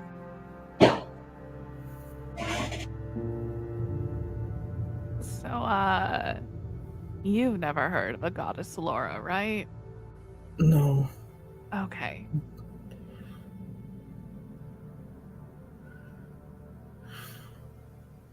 Because, like, she sounds familiar.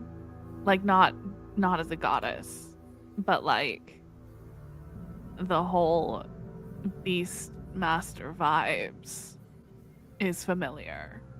Yeah. Kind of feels like when they were going through and recompiling the story, they just took bits and pieces from other ones and put it together. You know, Right. the kind of way that, like, old Greek mythologies, there was like 12 gods for one different thing. By the time the Romans got it, they just simplified them down to one person. Yeah, definitely that vibe.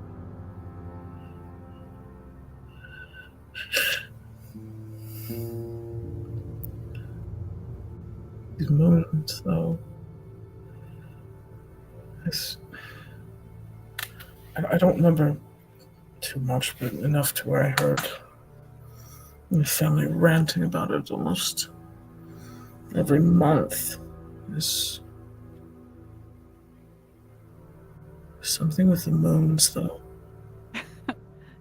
Your family was ranting about moons every month? Are they werewolves? Is that the Valentine secret? It'd be much easier, wouldn't it? No, they were just pretentious. You said I it. could live with it if I was a werewolf secretly. At least that'd be something cool. That would be cool. No, my family just buys old buildings and ruins and just takes whatever's there. Oh, so you're just rich grave robbers. Well,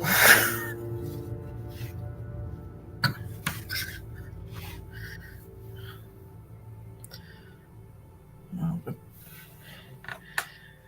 even still, there's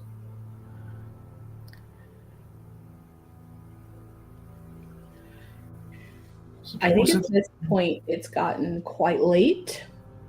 Are you guys wanting to stay at the tent or go get dinner?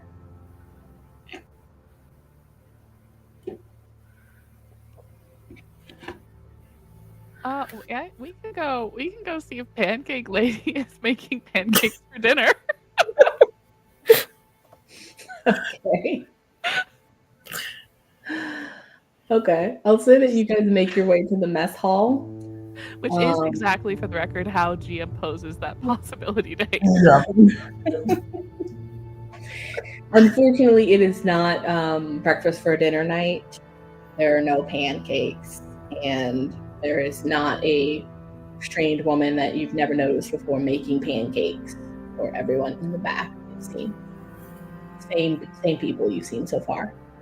By the way, I'll say, even without even like having to roll for it, you look in the back, and I'll say you got a description from Chloe of what this woman looks like, even though I didn't particularly describe her.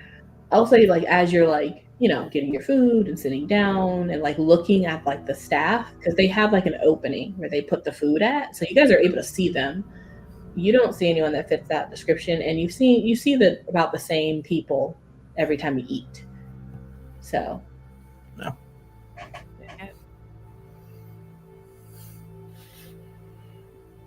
But I'll say you guys are able to eat there in silence. I'll also say that everyone is pretty much there. I will say that Melissa is not there today. No. But everyone else that you've kind of seen and worked with in different areas are there. Chloe is there. She's kind of sitting over with some of the people that she is in a tent with. And you guys are able to eat dinner. Yeah. Gia will kind of nudge Hayden to be like, do you want to go sit with Chloe? Cleo? Sorry. What's her name? Cleo. Yeah, it's Cleo. Cleo. It's Cleo. I think I just keep saying Chloe for some reason. I wasn't sure which one of us was doing it. I think I purposely went back to the recap just to make sure. I think it's Cleo. I just keep messing up her name. Do you want to go sit with Cleo? It's fine. Are you I'm sure? You sure?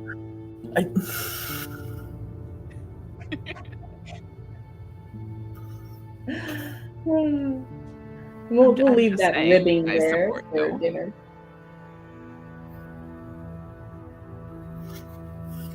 And I think at this point, you have converged with Ebb's timeline as she and Cinder emerge from the back, while Juni, at this point, you are probably making your way back to the tent, but it'll take you some time to get there because unfortunately you'll miss dinner.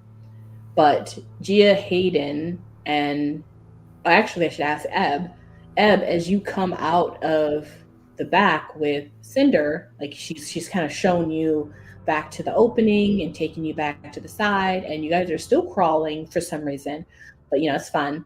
As you come out, sneaky. as you come out, you do see Gia and Hayden there. They are sitting at one of the tables eating. And I'll say that you guys don't see her right away because they are both kind of crawling out of the back of the kitchens. But do you want to do anything, or do you want to walk past them? Well, Gia and Hayden didn't yell at me earlier, so I think I will say, hold on, Cinder, I'll be right back, and I'll like sneak to underneath of their table and just kind of be like, hey guys. Before you hear the hey guys, Hayden, I think you feel like a little like lick on one of your fingers by Argo, and then you hear an hey guys under the table.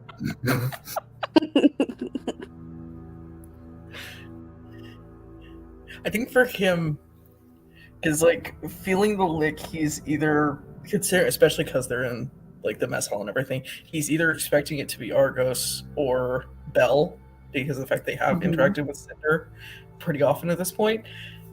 The voice is what throws him off.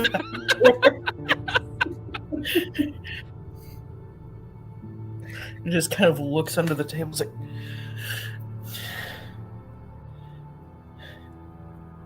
Ebb, you couldn't have just walked over. That's not as fun. Yeah, well, fair enough. How was your day? Well, it's not over yet. I got some sneaking to do. Don't worry, I'm gonna save the camp and Juni, so it's fine. What are you guys up to? Oh, met Hayden's new girlfriend. Found out that Juni is being enchanted by the nurse, which we already knew, but now we have proof of. That was very clear. Yep. Mhm. Yeah. Pretty standard afternoon. Ooh. I learned about a weird moon lady. Oh, we did too. So did we. Really?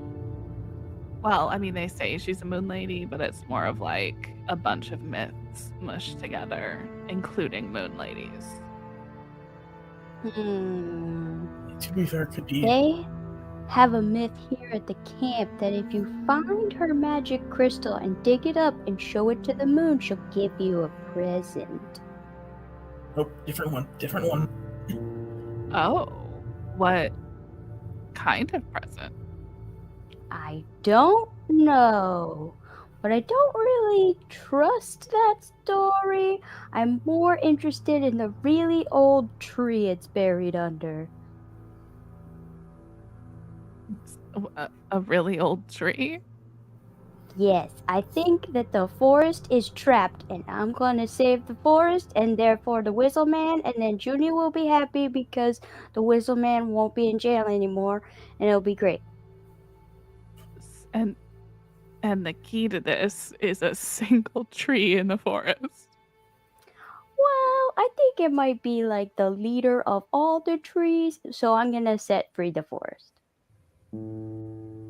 Okay. Do you want help? It involves some less than operable activities. So if you want to do bad stuff, sure, but I mean, it's fine. I can be the bad one. That's fine. As Gia and Hayden, you both are looking under the table talking to Ebb, you both hear some crunching happening on top of the table. Oh no. Cinder ate their dinner. Yeah, Gia glances on top of the table. There is indeed a pig eating your dinner. Yep. Hey, Belle, is that good? She gives you like a nose nuzzle. It's kind of with a mouth and a nose that's full of food, but it's kind of cute. Thanks, Belle. I appreciate it. I'll scritch on her head before I go duck back under the table. She kind of like, squeals a little bit and then turns to devour Hayden's food. Well, Just kind of lets it happen. He's just not even questioning it at this point. As you guys look back underneath the table, sitting next to Ebb is now Cinder. Oh, yep. Hey, Cinder, how's it going? Hi guys, we're about to go on a mission. Secret mission. Secret mission. Tonight? Yes. She Yep. she looks at Ebb first, and when Ebb says yes, she goes, yes. Oh, and this mission is into the forest. It's gonna start around the forest first. We gotta get supplies. Yes. Do I want to know what the supplies are? I mean, I'll tell you, but you will be us accomplice to the thing that we're gonna do if you know about it. So, And if Judy know didn't want to be an accomplice anymore, so we're not telling her.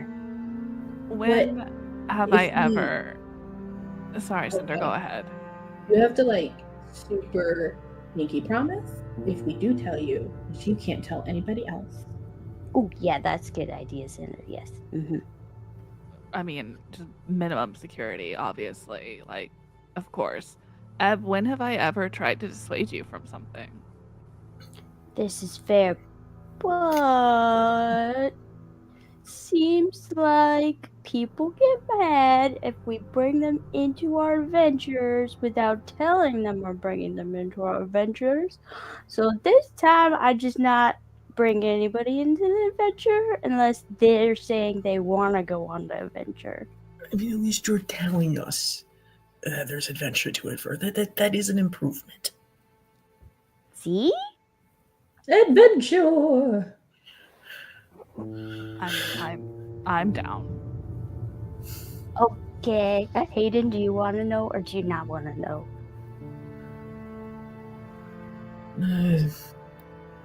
It's involving. Cinder holds up her pinky. I also extend my pinky. I will Gia will pinky promise both of them. Same. Yes. Okay, so we're gonna sneak to the craft building and we're gonna get a bunch of spray paint and then we're gonna destroy the runes that are keeping the forest hostage. Is that how that works? Pretty sure they're binding runes, so pretty sure they're keeping all of the cool things in the forest in jail. Yep. And you can That's just what my research has found. Yes, indeed.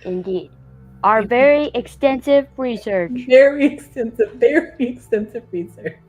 yeah, it's you've been busy this afternoon. That's Yes. I don't know a lot about runes. Is it that easy to break them? Just some spray paint? Well, think normally you so. have to face magic things to make them not do magic things because they're magic's part of the thing. I don't know. What did you say, Cinder? I mean, Ebb went to rune class, so I'm sure she knows how to deal with runes. I actually have never seen runes in person, but Ebb knows what she's doing. Mm-hmm. She's just nodding. All right. Let's go. We ball. Okay, everyone under the table and follow me. And she begins to crawl from under the table. It might be less suspicious if I'm kind of tall. I should probably just Same. walk. No, everyone has to crawl. Okay, we're crawling. Oh my god, we're crawling. And you all crawl out from under the table.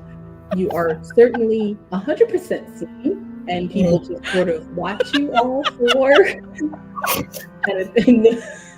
and Belle pops off the table, and it is a full scene, and people are like, okay, don't know what's going on there.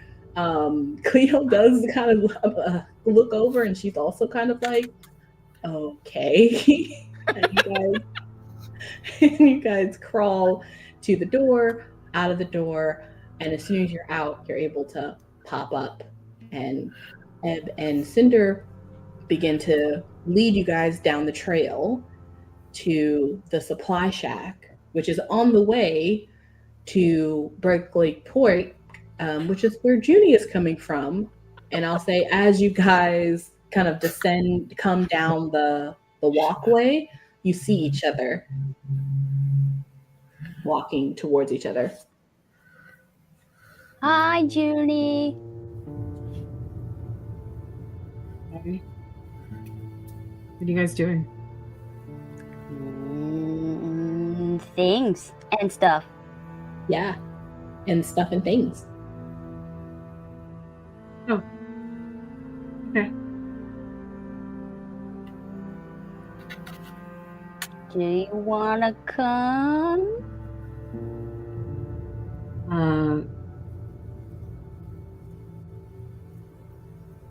I don't know. I should probably catch up on my rune homework. Ooh, us too. Does not sound good.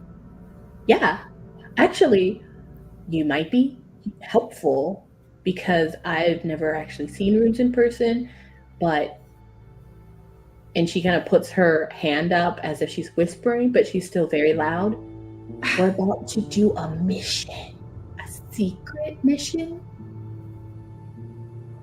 Secret. But you don't have to be part of the secret if you don't want to be part of the secret. But if you do want to be part of the secret, you have to like super duper pinky swear that you won't tell anyone about the secret. Gia and Hayden did it. You should be careful, Cinder. Juniper doesn't have a great track record of keeping secrets. Oh. Juni hears that, and she frowns. Juni like looks No hurt. chance that Gia was gonna behave the whole time. You're waiting for this. Here we go. I think Judy definitely looks like hurt first, before she frowns, and she's like, okay, well, if I'm so bad at keeping secrets, then I guess I'll just take all of my knowledge of runes I just learned and all of the knowledge I know from looking at runes, and I'll just go study in my tent. So I'll see you guys later. And she walks away. Cinder, Okay, bye. Cinder grabs the back of your shirt, and she kind of looks at everybody like, "We might need her. Be nice." And she's like trying to pull you back. You're like dragging her, but she's trying her hardest. It would be nice to have someone else who knows probably a little bit more about runes with us. I know some, but an extra set of eyes wouldn't hurt. He stops, looks at Hayden, and is like, "Are you sure about this?" Yes, she speaks for you. He's so serious, and so is Gia. And she kind of looks at Gia, and she puts out her pinky as a reminder that you pinky promised.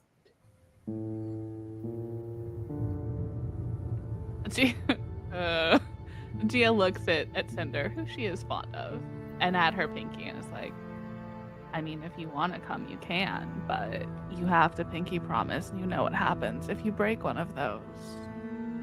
Yeah. Pretty serious. Very serious. He pinky promises with Cinder, and says, "I'm going because Cinder is my friend." Yay! Okay, let's go.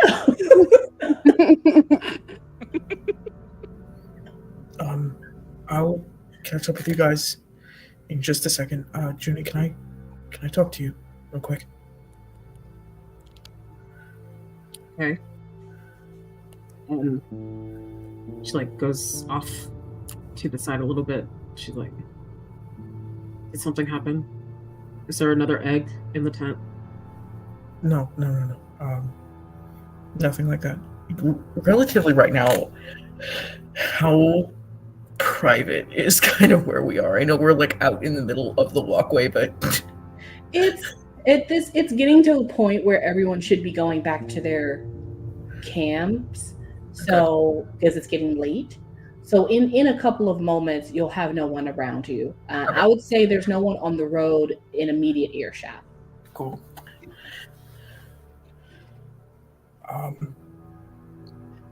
No, nothing like that. I was taking a chance going through some of my books, and you know how Miss Angela gave like the tonic to you and Gia and all of that? Tonic. Like to try and help you guys? Yeah, you mean the health potion? Yeah. Which Gia did not drink, by the way. That was super frustrating. I only took a small sip, but I didn't need it, obviously. You're still getting used to magic. You don't always know that everything is what people say it is. No fault of your own. I get it. But I took a chance to look it up just to be safe and hopefully get Gia to agree to drink it. One of the side effects of that is kind of a growing fondness, or kind of an undying loyalty kind of thing to the person who made it. It is a health potion, yeah, but doesn't it seem kind of weird to you that someone who would know as much about magic as Miss Angelique does wouldn't know that deep loyalty would be a side effect? As he does this, Juni, you feel a bubbling, roiling feeling in the pit of your stomach. It's almost like you're about to puke, but then as quickly as it comes, it goes away. And something just it feels off, but you absolutely you know that what he's saying doesn't make any sense. It can't be true. You need proof. He should prove it to you.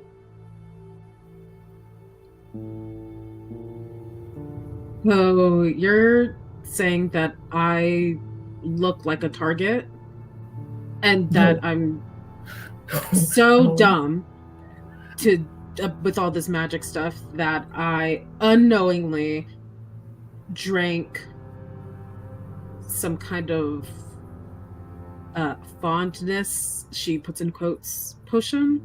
No. Again, like I said, she told you it was a health potion. It is. Right, it is. That doesn't seem wrong to you that that's something she would have as a side effect of something she made? I mean, it's... Unless you can prove it to me, then nothing I've ever experienced. I'm more than happy to show you my looks.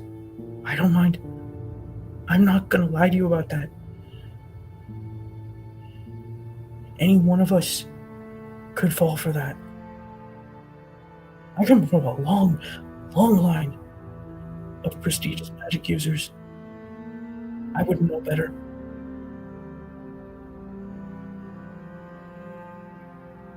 And yet you're saying she targeted me specifically?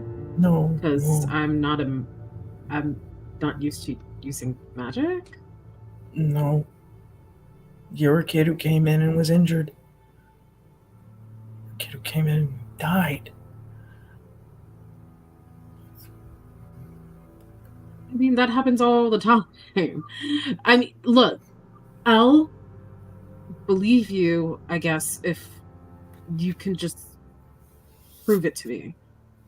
How? I don't know. So this tonic you still have, Hayden, I believe. It was left in the tent. Okay. Juni drank the tonic, and I think you did not have a high enough roll to know how to combat it. But I will let you make a roll now to see if you can figure out some way to prove this to her. Mm-hmm. And I think because you have a good amount of knowledge about what it is already, your DC is not going to be that high. However,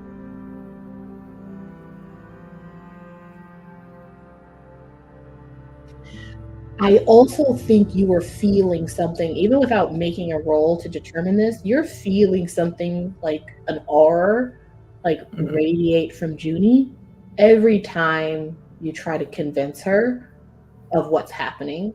It's not like a buffer. It's almost like a heat, the radiator kicks on and then it calms down and then it kicks on and then it calms down. There's something going on. Yeah. And so if anything you roll, it's going to have to be followed up by a grit roll if it doesn't meet the DC.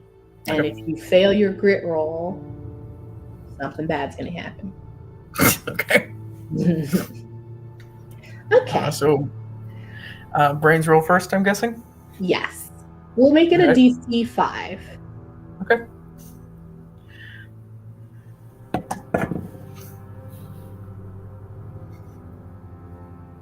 So that is an 8. You know that even though this stuff that was drunk by Juni, and she only drank a sip, it technically is supposed to like wear off because it is healing. So it heals you and then you're healed and then it should wear off.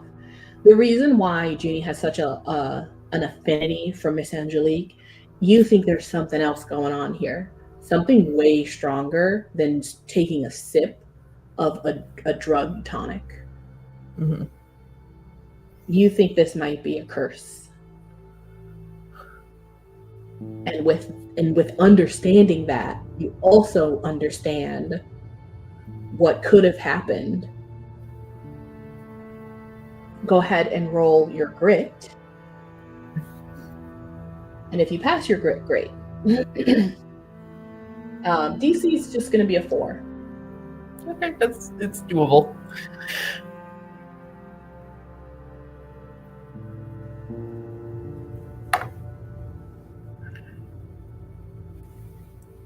So that is a 2. Oh no.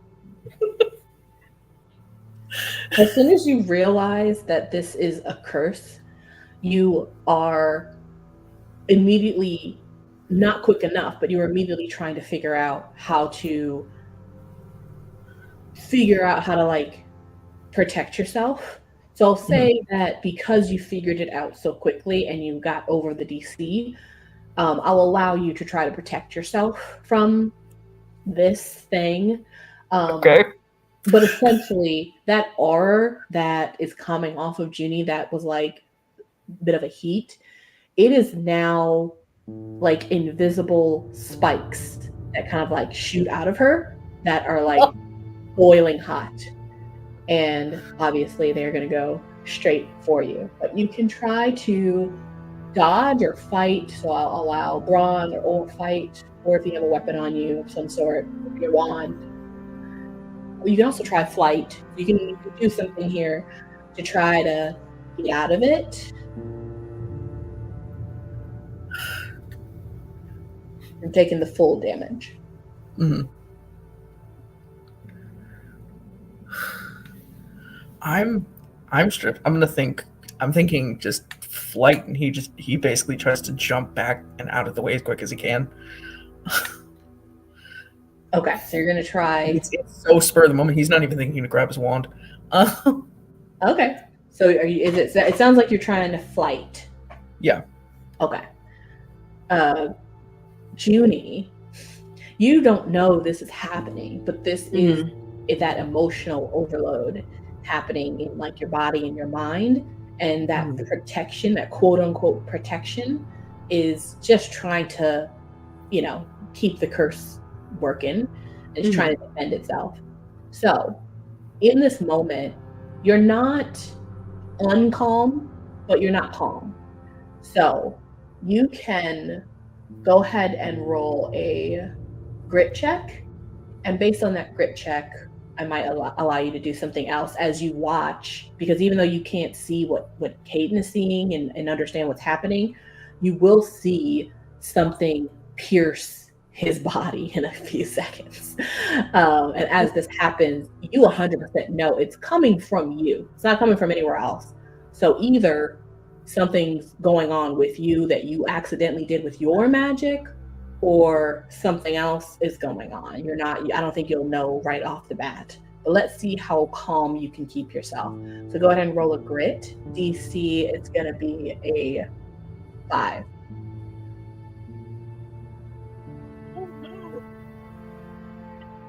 also got a 2. Fuck. Oh no. Now, Hayden, you don't get completely speared, but you do get like a large wound on like your right shoulder as this thing kind of whizzes past you. These are going lightning fast. They're kind of like they look and feel like projectiles, like boiling hot projectiles. And so you are able to dodge and not get hit with the full amount, but you get grazed a little bit, and so you take a little bit of damage, like a level 1 injury. Juni, even though you understand that this definitely came from you, in the moment of understanding this, you don't necessarily go straight to, oh, this has something to do with what Hayden was telling you. For some reason, you go more to, holy crap, something's wrong with my magic. Like my magic just went off all of a sudden. Like something, I did something weird here, and I don't know what happened. He backs away with her hands in a defensive stance, just like up, and she's just like, I'm sorry. Something is. It's happening again. I'm so useless. Hey. And I've come to this stupid camp. Hey, it's fine. I'm okay. And she just keeps backing away. She's like, don't come any closer. I think at this point, Gia and Ebb and Cinder, you guys realize that Juni and Hayden have kind of lagged behind because they've stopped walking. And now you kind of hear Juni say that behind you guys. So like this is a physical wound on Hayden that we can see? Yes. Are you guys fighting? Juni, it's not your fault. Oh, it is. It is. I can't What the hell happened? do anything wrong. I can't do anything right. Gia and Ebb, as you guys come into this area, go ahead and make a grit check yourself. Oh no. DC is going to be 5, and I'm also going to roll for Cinder. Easy 5, you say? Mm-hmm. That's an Oh, explode. yes. I'm not doing magic about it. 3. Mm-hmm. Mm-hmm. I exploded, so I got a 15. Ooh. Hell yeah. Hey. It was a spiky one. I like the spooky stuff. Ebb, Cinder got a 10, so she also. All right, you two. You both passed Yeah. way over 5. I think so. Luckily, this isn't for this backlash, but this is for understanding, like immediately as you come into this area, what just happened based on what you feel and what you realize is about to happen again. You can't see what I have just described, but you can see that there is some sort of dangerous energy. And this is particularly Ebb and Cinder. You guys can feel that there's this dangerous, piercing energy that just harmed Hayden, that Juni has no control over, and it's kind of like recharging, and it's about to do it again. I have a great idea.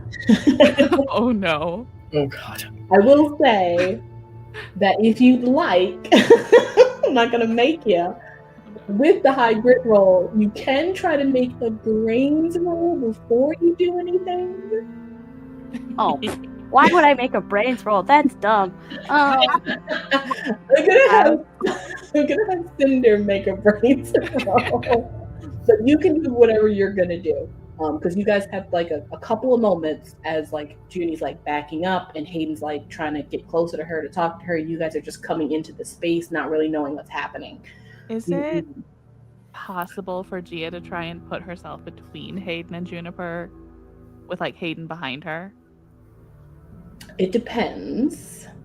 I think it depends on if it gets fully recharged. So let's see what Ebb does. Since you guys are further away than Hayden than to Juni, to get close enough to where you're in between them, I think it's going to take enough time for that recharge to happen. So you can start making your way. That's you. I'm trying to get to Juni. Okay. Both of you are just continuing to move towards them, basically. So that's happening while Ebb and Cinder feels this recharge. I'm gonna roll brains for Cinder. I think for her, let's make the DC a 4. She has a D6? No. D8. Cinder is a little surprised. She wasn't expecting there to be like any fighting or like action, really. This is supposed to be a clean adventure. So she's kind of staying like behind Ebb as you guys get closer. She's like, I'm gonna stay over here because she isn't quite sure what's happening. Ebb, what are you doing? I'm gonna yell up to, well, not yell, but I'm just gonna talk out to him and be like, you tried to go at a curse head first, huh? You gotta come at it from the side, like this. And I'm gonna pull out my doll and point its eyes at Juni's eyes and be like, don't do it. All right. No. Hypnotize her with the doll. We love to see it. Let's pull up that info. All right. I've seen it do like weird hypnotizing twice now. So okay. I'm gonna say that I am gonna roll, since you haven't yet really talked to the doll yet. I'm gonna roll for the doll. And what exactly do you say? I'm just trying to get Juni to look at the doll. Okay. Juni, as you're backing away, Twice now. in tears, really distraught from everything, you just see Ebb from like your side, like the corner of your eye, basically, and you hear her say that. And as you kind of just look over, just out of habit, you see that she's holding up. Or how are you just like pointing the doll towards her so that like the face is looking at her, basically? Yeah, basically I'm trying to get her eyes level with the doll's eyes so that when she turns and looks at me, she looks right into the doll's eyes. Okay. You turn just randomly as you look over, and you see Ebb. You see her hand extended. You see this strange doll, a Matryoshka doll, and the eyes are painted, the head's painted, everything's painted. But as Ebb says, don't do it, the doll mouth opens and goes, don't do it. Oh my god. Yeah, terrifying. And go ahead and roll your grit. My grit? Or Juni's natural grit? 20. That's insane. Go ahead and roll your grit, Juni. Oh no. It's like for me in my mind, I'm like, what is the don't do it? Is it don't run away? Don't You do don't what? know. Is this gonna be really Don't. bad for me? That's all Ebb said. That's all I said. That's all she said. You gotta keep it vague. Like in this town, you really shouldn't keep things vague. Okay. No. At this point, like I got an 8 on my grid. Oh no. That might be good. I don't know. But Just not roll. natural 20, girl. You all watch as the doll says this. You all do see this. You see, it basically looks. I'm thinking of like a show, but it basically looks like it's being puppeted. Like, don't do it. The mouth is opening where the seam is. It is absolutely terrifying, but it does that. And then Junie just looks over, and you're just kind of stunned. You're just kind of like, what the? You're all kind of stunned. You're just all looking at this like, what is happening? And the doll's mouth opens wide, and instead of seeing the nesting dolls that should be inside of it, it is just a black void. And you can feel that something is basically being like sucked into it. You don't see anything. Ebb, you see what's happening.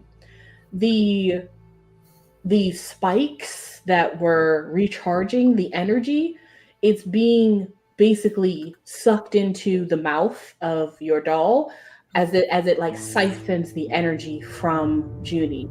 And it does that for a long time until it's gone, and then the doll closes its mouth,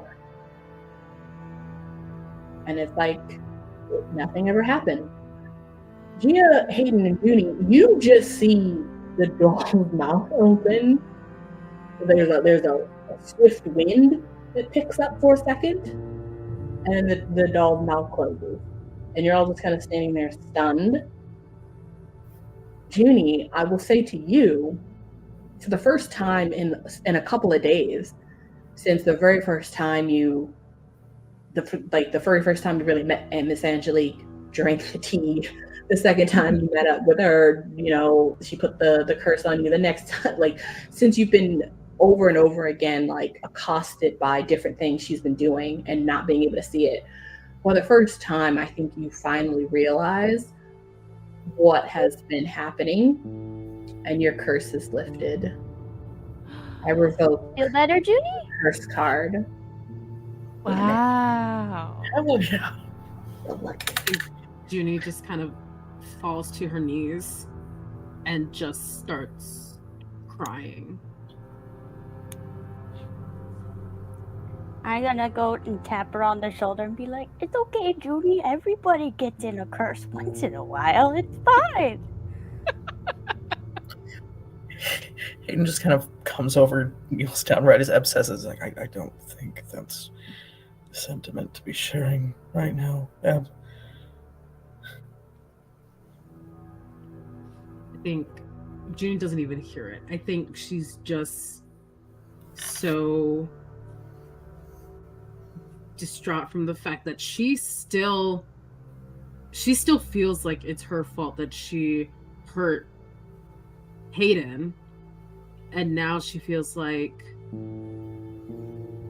she was naive and taken advantage of, but now she doesn't know where to go if she gets hurt. If she can't even trust the nurse. And I think she just kneels over and just cries.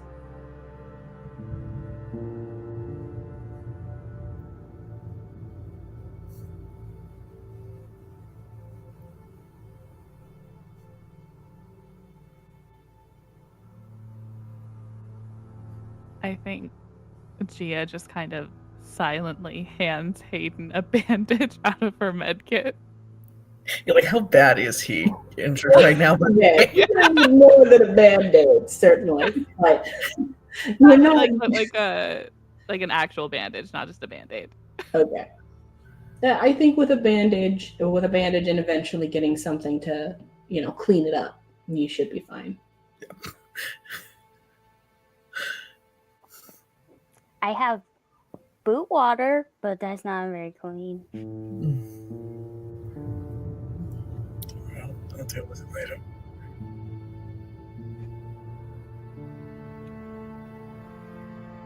I'm just gonna sit down next to Junie.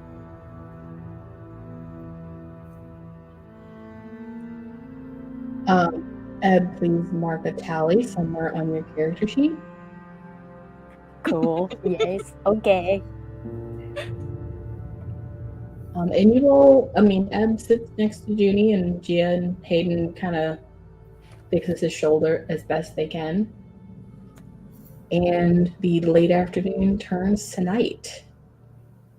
The moon starts to rise. And you can kind of hear everyone in other places. You can see the fires rolling. You can hear some of the campers in their like cabins or in their tents. It's officially nighttime. And you guys are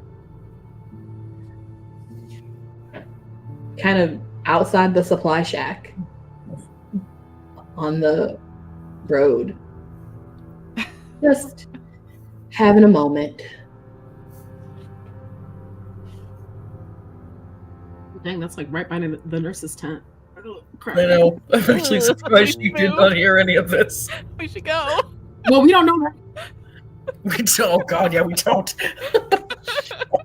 I mean, you don't know if Is she's there- there, but you know there are Are medical we- supplies. Next to the supply cabin.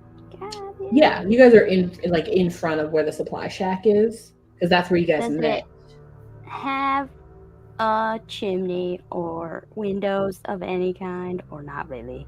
Nope. No windows, no Just like chimney. It's a A big, shed yeah, with it's a a door. big, yeah, it's like a big metal box that's specifically for like just storage. So it's not expecting anybody to ever be in there other than to take stuff out and put stuff in. It's got a Cinder- lock on it. Yes. Cinder has been kind of off to the side watching all of this. She's sort of like shuffling a little bit. This adventure just got really sad. Should we maybe go back?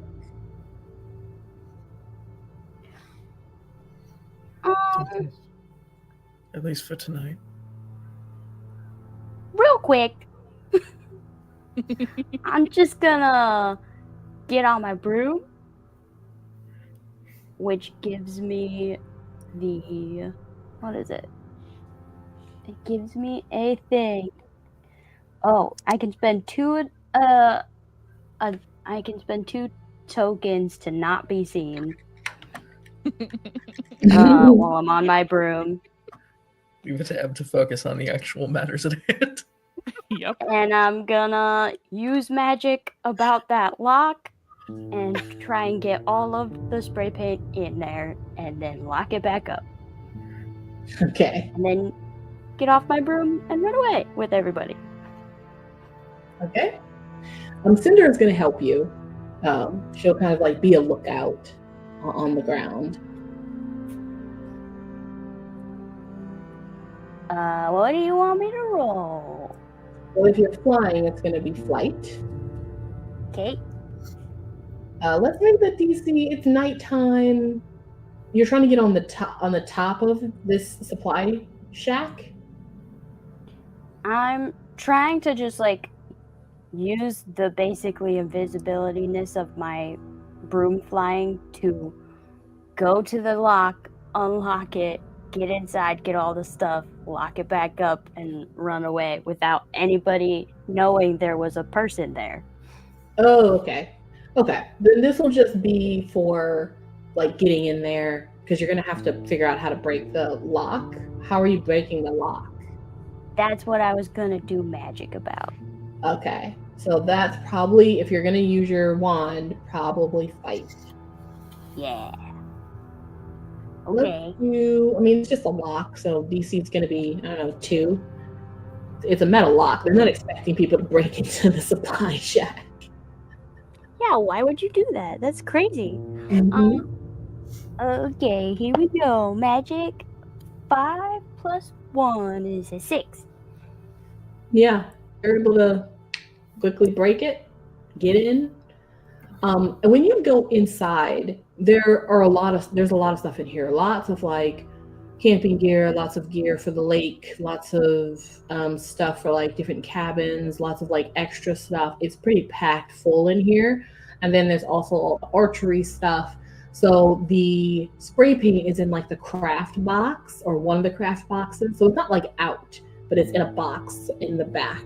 So you rummage through there and you can either try to open the box and just take that out or just take the whole box. Not a big box, but it's just one of those boxes where it says in here is spray paint, lighters, it has like a list of what's in the box. I'm just gonna take the spray paint because I don't want to alert anyone. I want them to just think that maybe we used all the spray paint. Okay. You take the spray paint, leave the box, you leave that area. Are you planning to fix the lock? Yeah, I was gonna redo magic about the lock. Okay. We'll just let that ride on your success.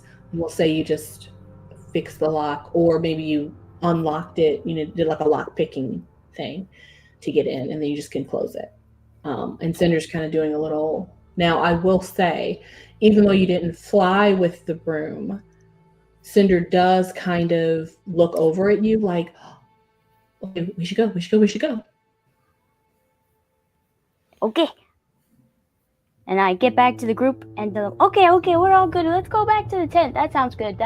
We should definitely just go to sleep now. Bye. Ebb comes back to you guys with an arm full of spray paint. And Cinder is like looking over her shoulder. Yep, we should just keep going. We should go right now. Cinder, what's up? She looks over, and you all can see this. And this is something that Juni experienced the last time when she used her broom. But there is something that basically kind of signals when people are using their broom, regardless of whether they're flying or not.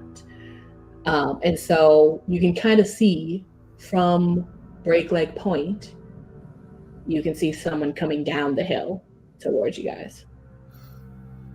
Yep. Go. Time to go. Come on. I'll offer Juni a hand to pull her to her feet. You can cry in the tent. Let's go. She just lets you pull her up. And you guys make your way back to the Hayden tent. in front of me. And as we go back to the tent, I'm just like continuing to be like, it's okay, Juni. I'm really proud of you for getting your first curse. It's a mark of like great strides forward in your journey towards like exciting new avenues of magic. Like getting your first curse is just like, I don't know, getting your first kiss. I've not experienced a first kiss, so I don't actually know if that's like really great or not, but I've heard it's really great. So like I think it's like that. Meanwhile, you heard Juni's like, I'm so useless.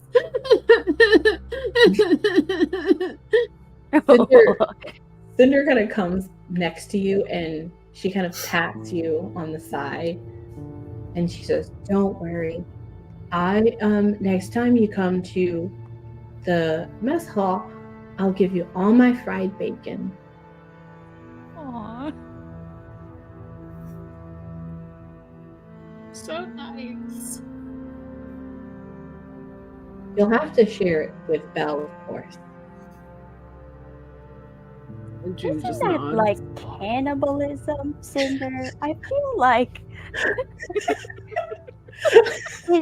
is your pig an undead pig? Is that why she likes bacon?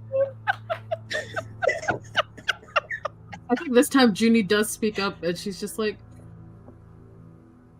I come from pigs are actually used to hide dead bodies because they'll eat anything. Oh, Oh, classic Juni pigs are fact. awesome. Not to say the pill sponge things aren't an interesting fact. Lead with that, though. Yeah, That's the coolest thing you've said so far.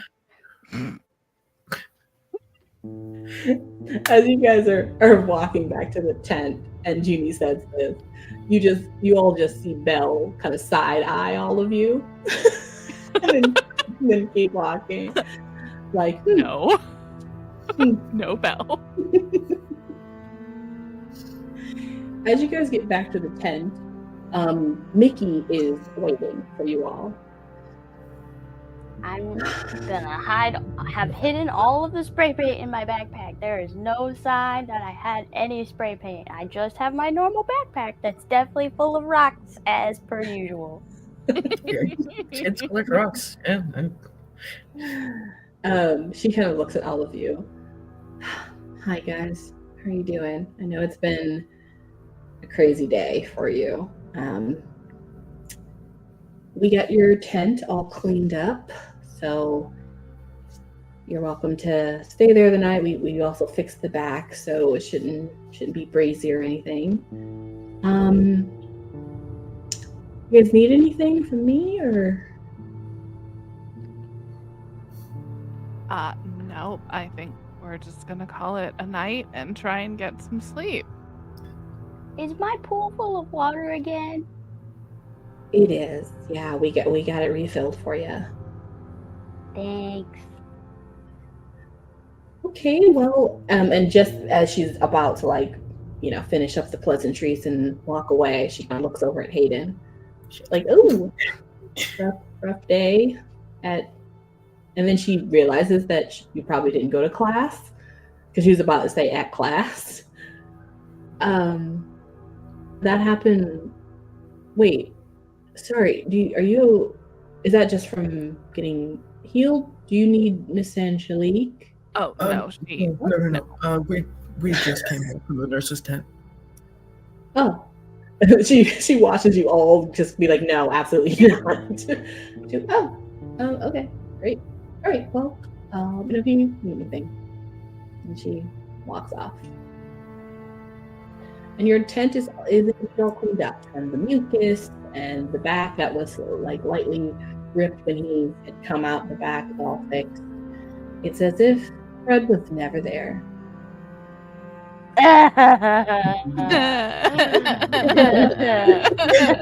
So sad.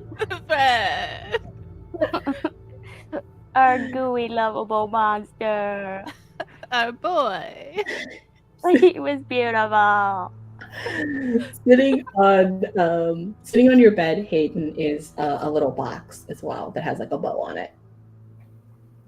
But you guys were able Ooh, to get from ready. your girlfriend?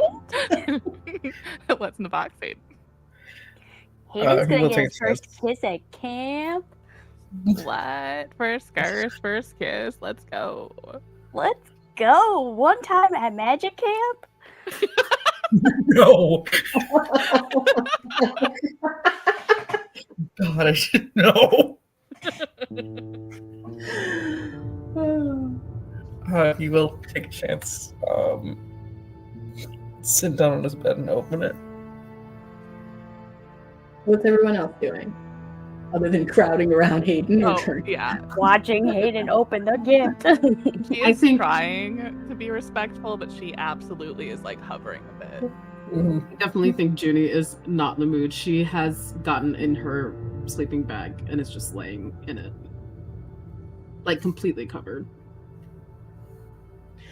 So you open it up and everyone, like Juni is, getting into bed, Gia and Ebber pretending to get in the bed while they watch you from the corner of their eye. I was not pretending to get into bed. I was absolutely watching. Love it. Absolutely love it. It is so it's like a folded up another piece of paper, but this time it's like it has like a little it's on like a little flush yellow little pillow. Like it's super cute. But it is just another piece of paper just folded. Just kind of takes a chance, takes it out, and then just looks over at Evan. She's like, I don't mind if you are interested, but she just kind of scoots back. Please. Oh, should I blink? People like it better when I blink. That actually might help a little also. Yes, please. He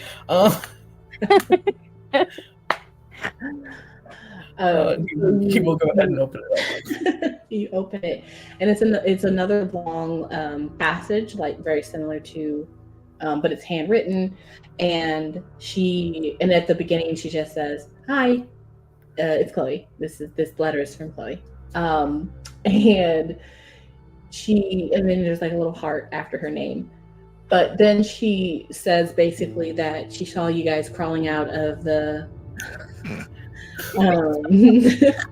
she saw you guys crawling out of the mess hall, and she can't wait to hear what that's all about. But while she was at dinner, she asked like some of her people that she had met in camp this week more about that thing that she like gave you, and more about like maybe what the signification was. And she learned a little bit about the like why that story is a story, and like how it connects to like the moons, and it was really cool. And she could have waited to tell you, but she thought she would tell you this way, but she knew you were really busy today, so she just left you a gift. And it's totally fine if it's weird, you don't have to accept it as a gift, but if you want to accept it as a gift, it's a gift. So it's a bunch of rambling for like half of the page, because she writes exactly how she talks, which is Love her. Oh my God. But she basically says the origin of this really interesting campfire story has to do with the goddess of the moon, which no one knows their name, but it also mainly has to do with like the cycles of the moon, which she found really interesting because in this world, so if you guys didn't know, the camps that Happy Camper creates are in a pocket dimension. They're not on the world that you come from.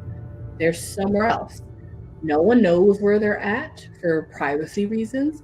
No one knows who owns like the land that they're on, except for they assume it's owned by Happy Camper, Inc., the Happy Camper Company. However, it's really interesting because this camp in particular has a unique like moon and sun cycle, in that it technically has 3 moons, but you only see the moon for the majority of like the year. And so in there she has like a little passage where she's like, yeah, so this is basically what I learned. It was really cool. This isn't like a story. She learned this from, she talks about like it's one of the friends she had. You see in there, she also says that like this was from a camper who was from the Sidron family, like a couple of summers ago or something like that. And they're like a big like intellectual family or something, like they write books and stuff. And so this is like what was told from many campers to many campers over the years. This was just what she learned. So in the paper, it says, every 300 days since the first rise of the orange moon, everything dies and is reborn again. Legend says that when Hypharon was created by the 3 goddesses, they allowed the land to flourish. Within the first 150 days, the orange moon rose, and then allowed it to rest, leading to its death, meaning the world, but also the moon. So it means that the next moon gets to rise. And this whole process is called the revival, because the new moon comes up, then the next moon comes up, and then the orange moon is revived at the end of the 300 days. So that's what it basically says. So essentially you learn, kind of completely unconnected, what the revival is and how the 3 moons actually work on this world that you've all learned about in different spaces that's called Hypharon. You don't know if that's where you are because you only at this point see 1 moon, and you don't see an orange moon. It's always a silver moon. But apparently Chloe thinks Cleo, god dang it. Cleo, every time. Cleo puts at the end. So at this point, you're on the back of the page. Okay, so it's a full page of writing. You flipped it over. It's more writing. But Cleo basically thinks that the reason why there's so many camp stories at this camp, which is the oldest camp, and like these creatures and the rooms, and why this place is so like magical, is she thinks that whatever this land is that they're on is a part of that world, Hypharon. Perhaps maybe whatever is left, because really knows like what happened to it. And she is really interested at the end. She says she's really interested in knowing like when the orange moon is supposed to like rise, when the other moons are supposed to rise, because that'd be a really amazing like phenomenon to experience in like you guys' lifetime. But you only come to this camp in the summer. So she was so in there, she kind of wonders if this is only like a winter and a fall thing, or a winter and a spring thing, like when the kids aren't here. But she doesn't know, and she wonders if you want to maybe talk about it over lunch, but it's totally fine if you don't want to do that. But like you can like catch each other at some point, and then maybe ask an adult, maybe someone who tends to know more about the places here. And then at the end, she goes, okay, well, that was it. So bye. And there's another little heart. And then the other heart is scribbled out.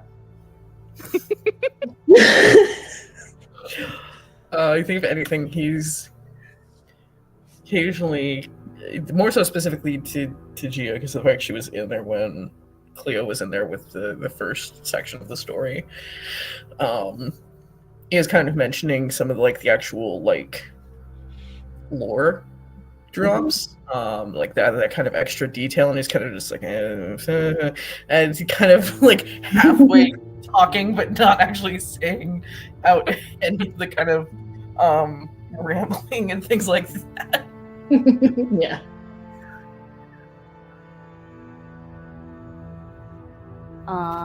Ebb kind of saw that your letter was a bunch of words, and so she stopped looking at it.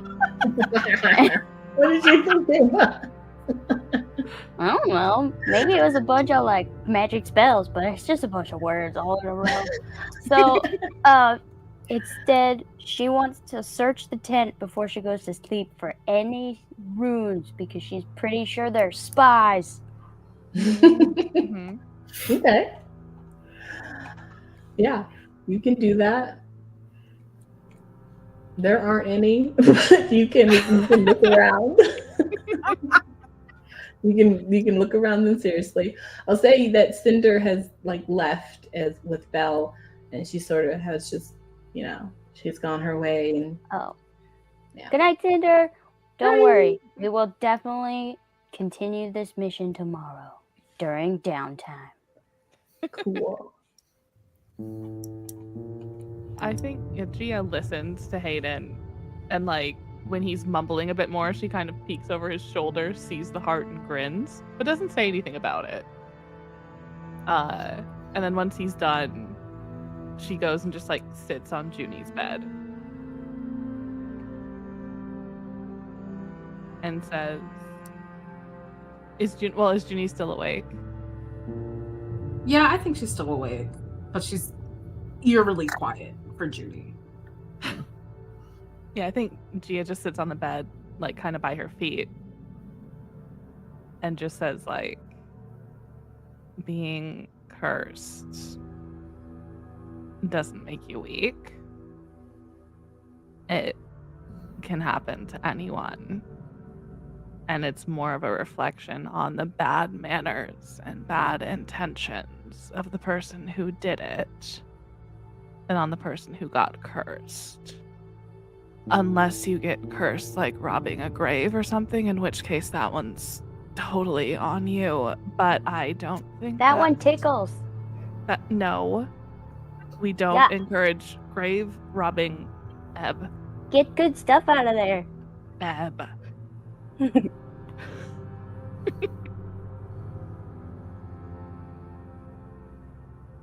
But we don't encourage grave robbing, for the record. And also, I am sorry you got cursed.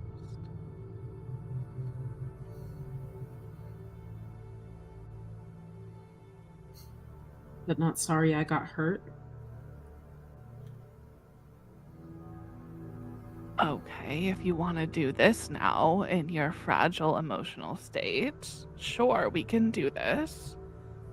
I am sorry you got hurt. I was sorry when I killed you. I was sorry when Fred hurt you. I was watching your back to make sure that Melissa wouldn't hurt you. I'm also really fucking pissed that you killed Fred.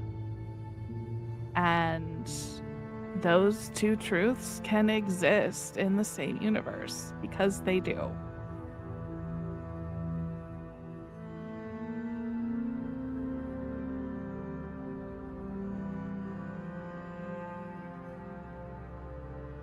I think we should all go to bed. And she just like turns over.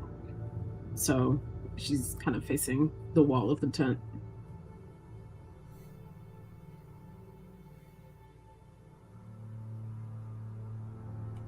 Sure, Juniper. Good night. Jill, stand up and go to her bed. All right. Ebb and Hayden.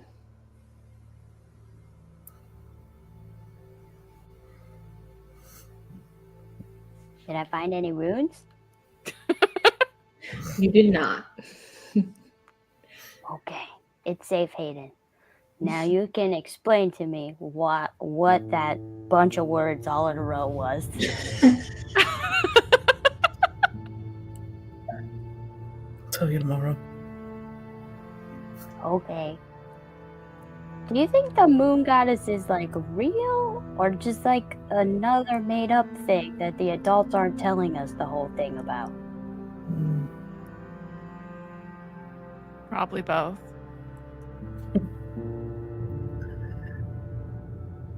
At least in this story, Oh! it's not the normal Did I- one. It's a normal one? Not the one in this story.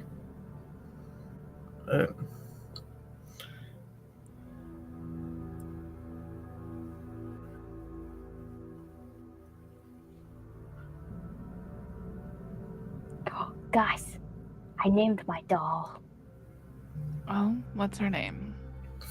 Frederica. I love it. Thank you. Are you all tucked into bed but still awake, just falling asleep Yeah. while this little Yeah. conversation is happening? Mhm. Yeah. Hayden, how's your shoulder feel? A little sore when I move it, but it could be worse. I can look at it again in the morning if you want. Since, probably shouldn't go to Angelique.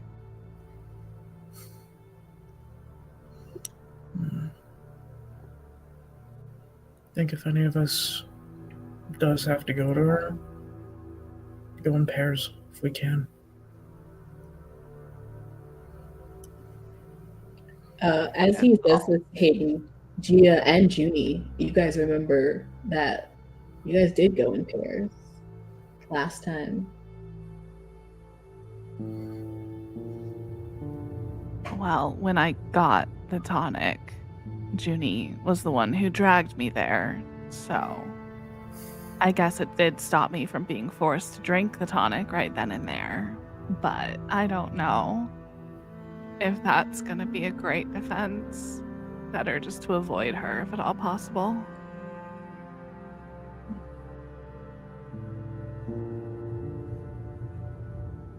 Maybe.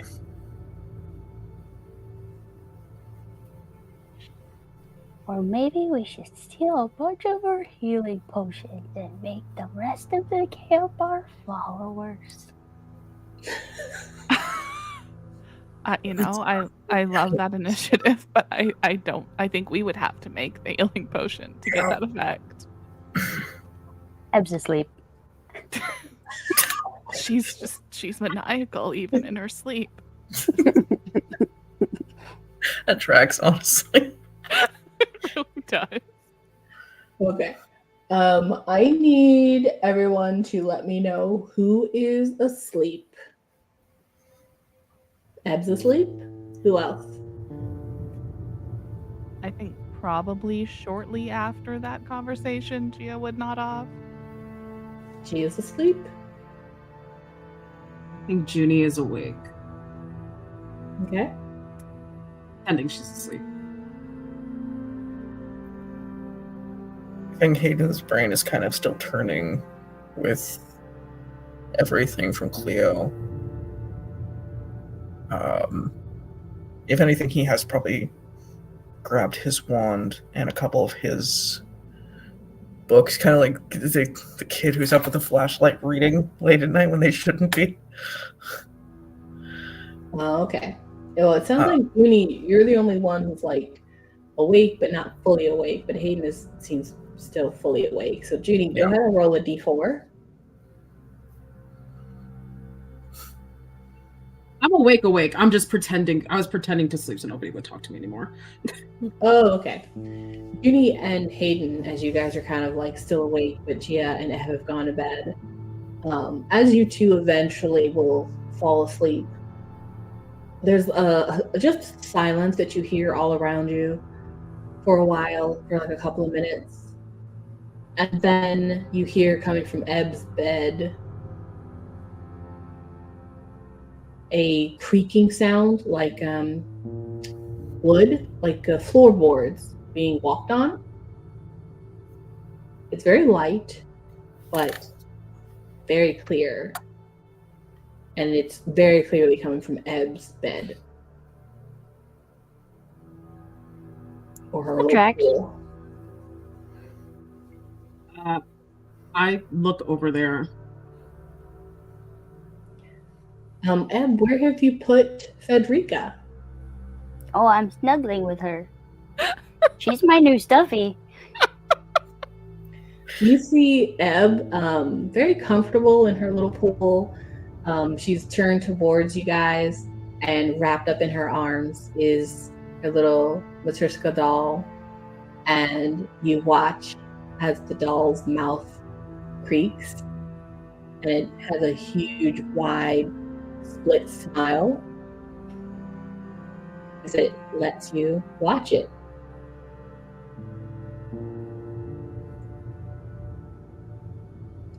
And I think that's where we'll end for today. Yay! Oh no! Yay! I love my cursed items. They're so great. No, it's so cool. Moving tents. Take the offer. That is the worst thing to see.